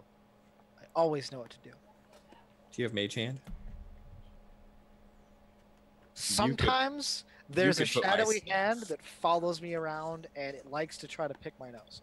I don't know why, but that's what it usually does. A shadowy hand appears and tries to pick your nose. Can a bird's nose be picked? It's I'm gonna so find out. confused. You know what? I'm gonna try to pull these rocks out of the way because I don't have any better ideas. Let me give you a hand. Yeah. Okay. Give me give me a quick athletics if somebody wants to aid or help rather. They can roll athletics first, and as long as they get a 10+, you'll get an advantage. Can I use my mage hand to aid? It has a carrying capacity of 10 pounds, so it can aid uselessly. All right, it's gonna pick up the little rocks. It's probably got a better strength than I do. Probably not. Carrying capacity of 10 is like less than a 1 strength, so no. Okay, fine. I'll help. Okay. So, like, even without advantage, I got a dirty 20. 19 on the die, so you can roll advantage. Yeah, you can chuck another one, but you don't have to if you don't want to. So you'll start with a little bit of whining from your components. You'll start moving these boulders. As you do, it doesn't need much effort after you get one out of the way because water begins to surge through, pushing it away. It does keep a little bit of strength for you to keep standing, but you do have enough to keep standing from the torrent as it pushes forward and starts filling the chamber that you're standing in. And I was worried about resting from that little stream. Great, now we're gonna drown. All right. So, the dam is now broken. It is now filling rapidly, and it is filling the tunnel that leads to the chamber with all the gems. Is that a good or a bad thing? Yeah, I don't know. Something is happening! Just go peek and see. Okay, so you're heading down the flooding chamber, going towards the ladder so that you can climb up into that chamber, or something else? I mean, if that chamber is okay. Yes. So yes, we hold do on, that. we are here, right? Yes. In the rock place. Yeah. And so And- that tunnel flows right through that stream that you're looking at to. Fuck, I keep pointing at that. If you go, so right from there, if you head northeast, that is a tunnel that goes directly to that square chamber. So where you're at, where that So, arrow is at. Are we above that place or are we below it? So it's level with the ladder, but above the chamber with all the mechanisms. Oh, I 'Cause they had that float. flipped in my head. No, yeah, the ladder you had to climb up. I thought we were draining it. Oh, we're filling it. It's gonna be good. Yeah, you're at this point. The water is probably getting to about knee high for the medium size and about chest high for the small. So Nothing could possibly go wrong unless we keep standing here. Go back and check the doors from earlier in the dungeon. Hold on. Before we go any further, if you want to spend another 10 minutes, I can cast water breathing on us all, just in case. I go. think by then I'll be. We already busy dunked being this one dead. up way too bad to help. Would you like to start the ritual casting while drowning? I assume we can leave the flooded area. Yeah, no. I will say that the water does emit an even keel as it gets to about the chin of your halfling compatriot. I don't like this. I can't swim. I'll pick you up and put you on my shoulder. Okay. So you What guys if are... you rust? Then we don't Well, get then anywhere. you're screwed. So yeah, you'll be able to continue to the northeast if you wanted to, or you can head back to the south, back to where the echidnas are. Well, we'll head back to the echidnas and then back into the dungeon proper, and maybe that'll stop the storms because the gems will have drowned, and maybe this isn't our problem anymore. Well, Or we made it worse. you will notice that because it was level with you and the ladder goes up, it wouldn't have gone to the chamber at all. Because again, it See, takes. the ladder going up is why I thought that we were below the place. Yes, I guess. All right. I'm so confused. Yeah. So ladder going up means that that's yeah. The chambers with all the effects, those Are were even with us. Right. the room with all the gems is above all that. Correct. Right. So it's all those little rooms with all the random effects on them that are getting flooded. Yes. So that could be good because that could drown all the undead. You know. Dead But don't wasn't the room with the gems the room that was making us take all that wind damage? It was also doing things. Yes. Yeah, they were all doing stuff. I don't want to take more wind damage. Yeah, it blows. But I think that's the thing we've got to destroy in order to stop the storms. Maybe. I don't know. What do I know? I've never read a book in my life. I think read- we need a key, and I don't think it's going to be in there. Well, ask the chinchilla people. Maybe they have keys. All right, let's ask the chinchillas. We can They're- just ask the one. You Kid can knows. ask him. Yeah, mentally ask the one chinchilla. Okay. All right. You have successfully asked him. So he will respond with, "I don't know what you're talking about. What is this in my brain?" I show him a Hey, picture he was of willing. Why are you putting a thing in my brain? Okay.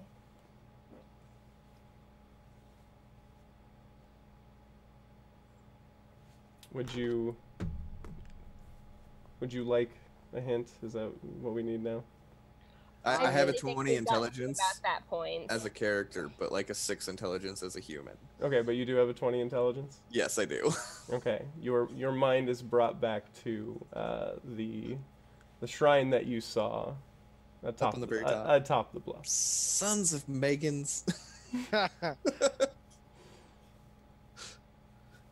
So we gotta go back up there.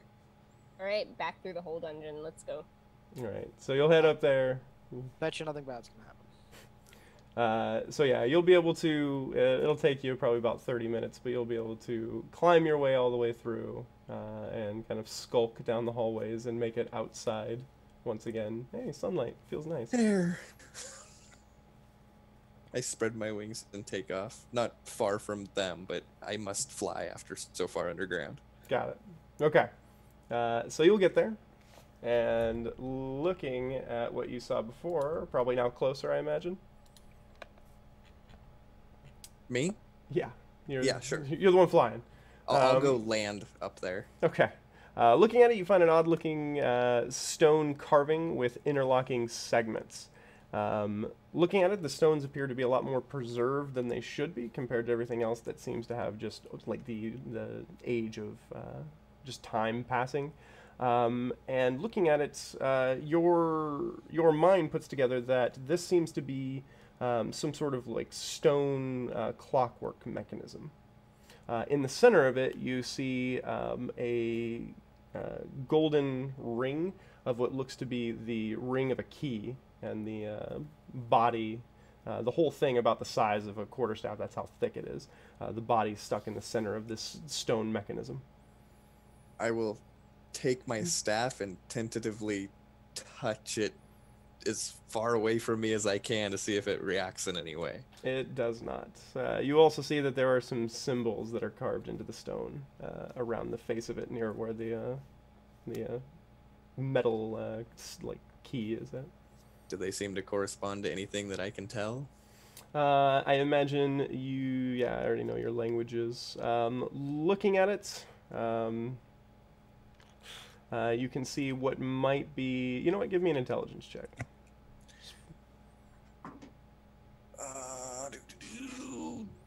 19. Cool. Yeah, looking at it, you do see what seems to be the rudimentary symbol of maybe a person standing in rain, and then another person standing in lightning. I will call down to... Yep, you still got the mental in you. Yeah. That's the wrong paper. No, it's not. That's the right paper. Of course, I don't have anything that can do that. Say, Alea, I know you don't have full control over what you do and when, but do you have anything that does lightning damage? I will also give you another hint because you are so intelligent, Carrion. Carrion is, yes. Yeah, Carrion. Looking down, you can see that there's these two giant blocks that are 40 feet on each facing, standing on pillars that seem to have been completely bypassed, as well as a bunch of other broken and charred ruins over here in the open grass area that were described, that were bypassed as well. Yes, that. My 6 intelligence in real life is not giving me anything with that. Do you have a metal rod and maybe like a storm that's going on? Because that will be thundery. That's what I read in a book once. I do not have a metal rod. Well, I do. Do you you bought a climbing kit? Do you have a pitten? Exactly. That's what I said. I've got a metal rod. Okay, I'll fly down and... Well, you got a climbing kit. Just get up here. But All right, let's go. okay. All right. It'd be so much easier than me relaying everything back and forth. All right, so you will fix a climbing kit. It's easy with Carrion, fixing it to the top of the bluff, so everything's super secure, and you guys will easily be able to scale this bluff, no problem. You know what else is metal? That one. Are you suggesting I should be acting as a lightning rod? Never. No. Can I try to pull this ring out of the basin that it's in, the altar? Yeah, so as you put your hands on it and try to pull, it seems to be stuck in position. Can I turn it? Turn it. Okay, you try to turn it, also seems to be stuck in that position. Okay. Looking at it, Is it stormy enough? there doesn't appear to be any storms where you're at, but over where the town is at, and then in every opposite direction would be, looks like storms coalescing around, but they're very far. Everywhere but where we are? Exactly. I'm gonna start whistling and like gesturing at the storms. This is how magic works, people. If only we had a metal wire and a kite and... All right, so I don't know what good that would do. looking over to these giant 40-foot facing stones, atop them there seems to be all manner of accumulation of precipitation. And then over in the heavy, broken and charred ruins, you can get a sense of almost static electricity in the air. Okay, so let's go over to where the ruins are and see what's in those places and if there's anything that could help us with this impossible puzzle. Look, my hair is standing up. Okay. Touch one of the pillars with my How hair do we standing up. ever survive these games? Right. Because Ted takes pity on us and bypasses puzzles. Okay. My character has an intelligence of 8. I'm really trying to dumb this down. Intelligence 8 is still like human intelligence, just not educated. Right, So, but not puzzle solving intelligence. Oh. Just pretend it's me. Anyway, You're smarter. so climbing back down, heading over to these ruins, the static electricity is enough to where your hair stands on end, and as you're standing there, you feel it to begin to accumulate and get more and more powerful. Ooh. This tickles. Where are the pillars at? So the pillars are to your west. They are not but 50 feet away. All right. You raising your hand or just stretching? I'm just Oh, gonna no, like I'm raising my hand in character. Okay. with all the static buildup going on, I'm gonna walk over and just like lean up against it like I'm exhausted. Okay. All right. Well, if you guys are just hanging out, then as it begins to accumulate and accumulate and accumulate, a bolt of lightning will strike. It's going to be. Because I'm tall and made of metal. That's true. And raising my hand. We'll go for that. All right. Give me a dex save. Since she's made of metal, would it be disadvantage? Nah. It's magic. It's magic lightning. It knows where it's going. You said 16? Yeah. You'll take 13 damage as a bolt of lightning strikes into you. Yeah, that's what I thought.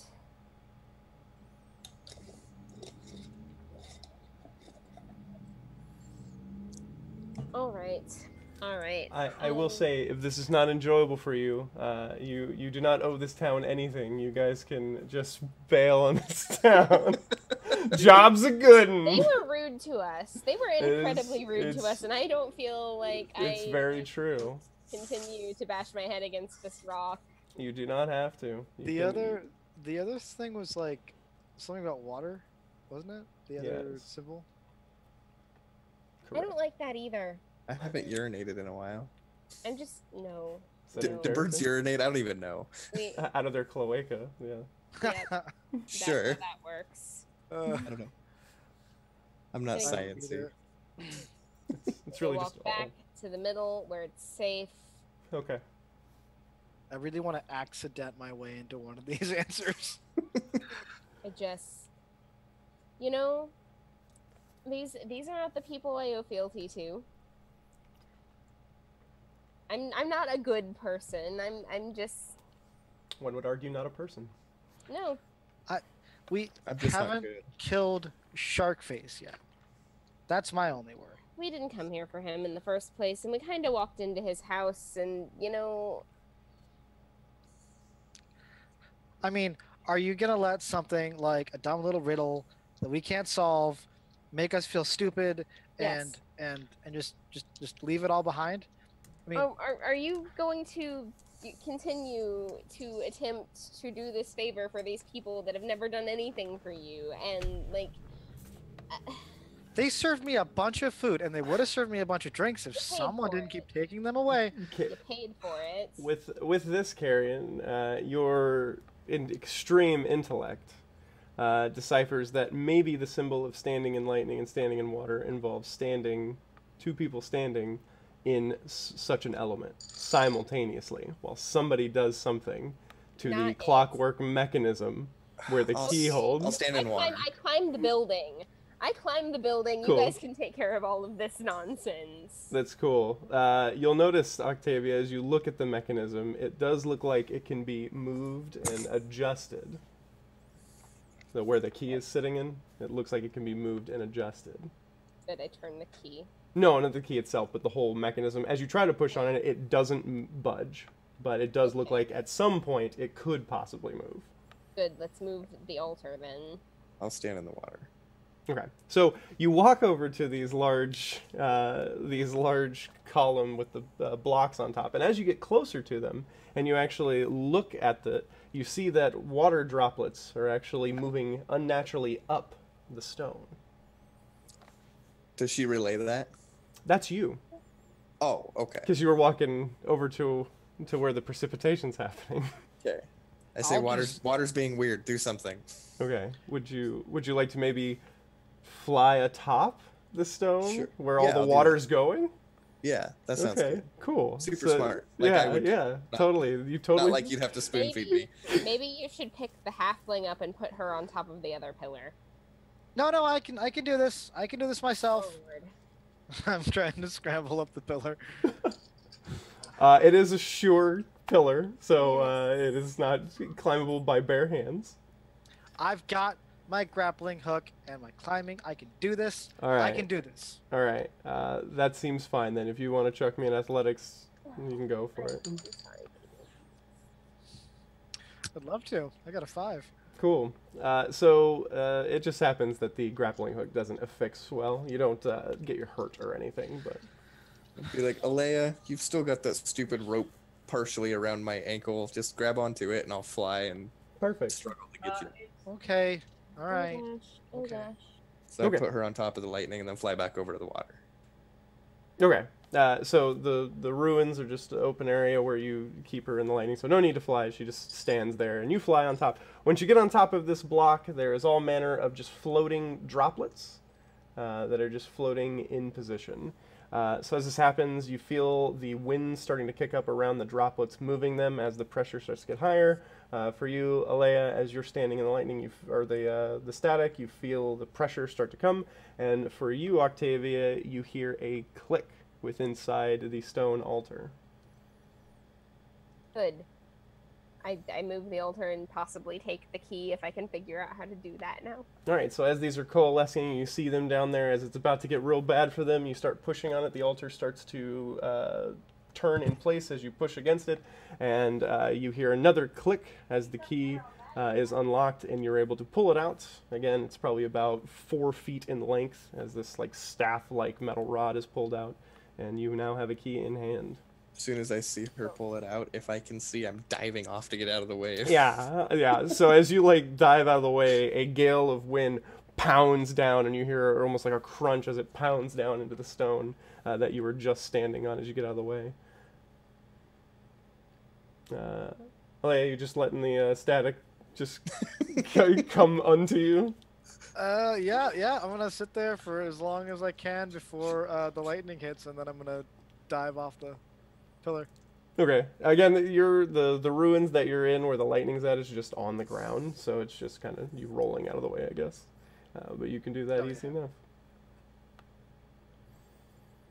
Well, That was fun. Yeah. it was Fun. certainly something. We have a key, and we have a bunch of corpses in water. Why don't we go do something?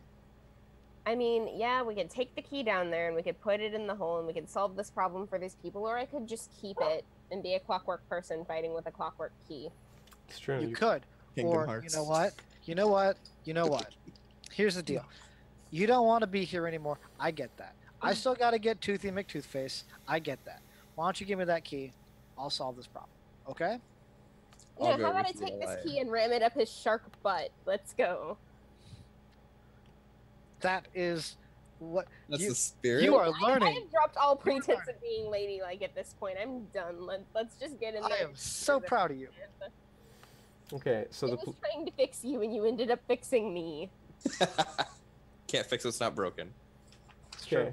So your plan is to go find and murder this guy? With a key. No, we're just gonna go put the key where the key belongs downstairs. Okay.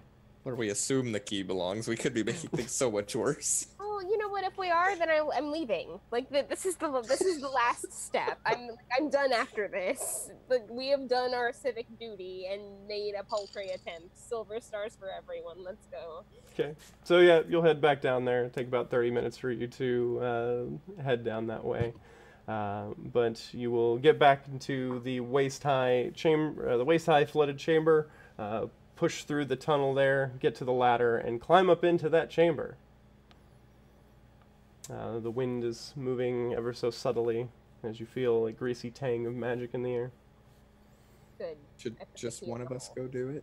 All right, so That way. Octavia will slot the large key into the hole and imagine turning it. All right, sounds good. You turn it. And then you will see all the gems will go dull, no light left into them. Octavia, snap it off so nobody can remove it. Can I actually though? Like, really? Yeah, you successfully have snapped the key. Good. Let's leave and never come back. At least you can keep the handle and make it into a weapon later. This is going to be a chakram now, and I'm going to punch people with it, because that's how you use a chakram. All right.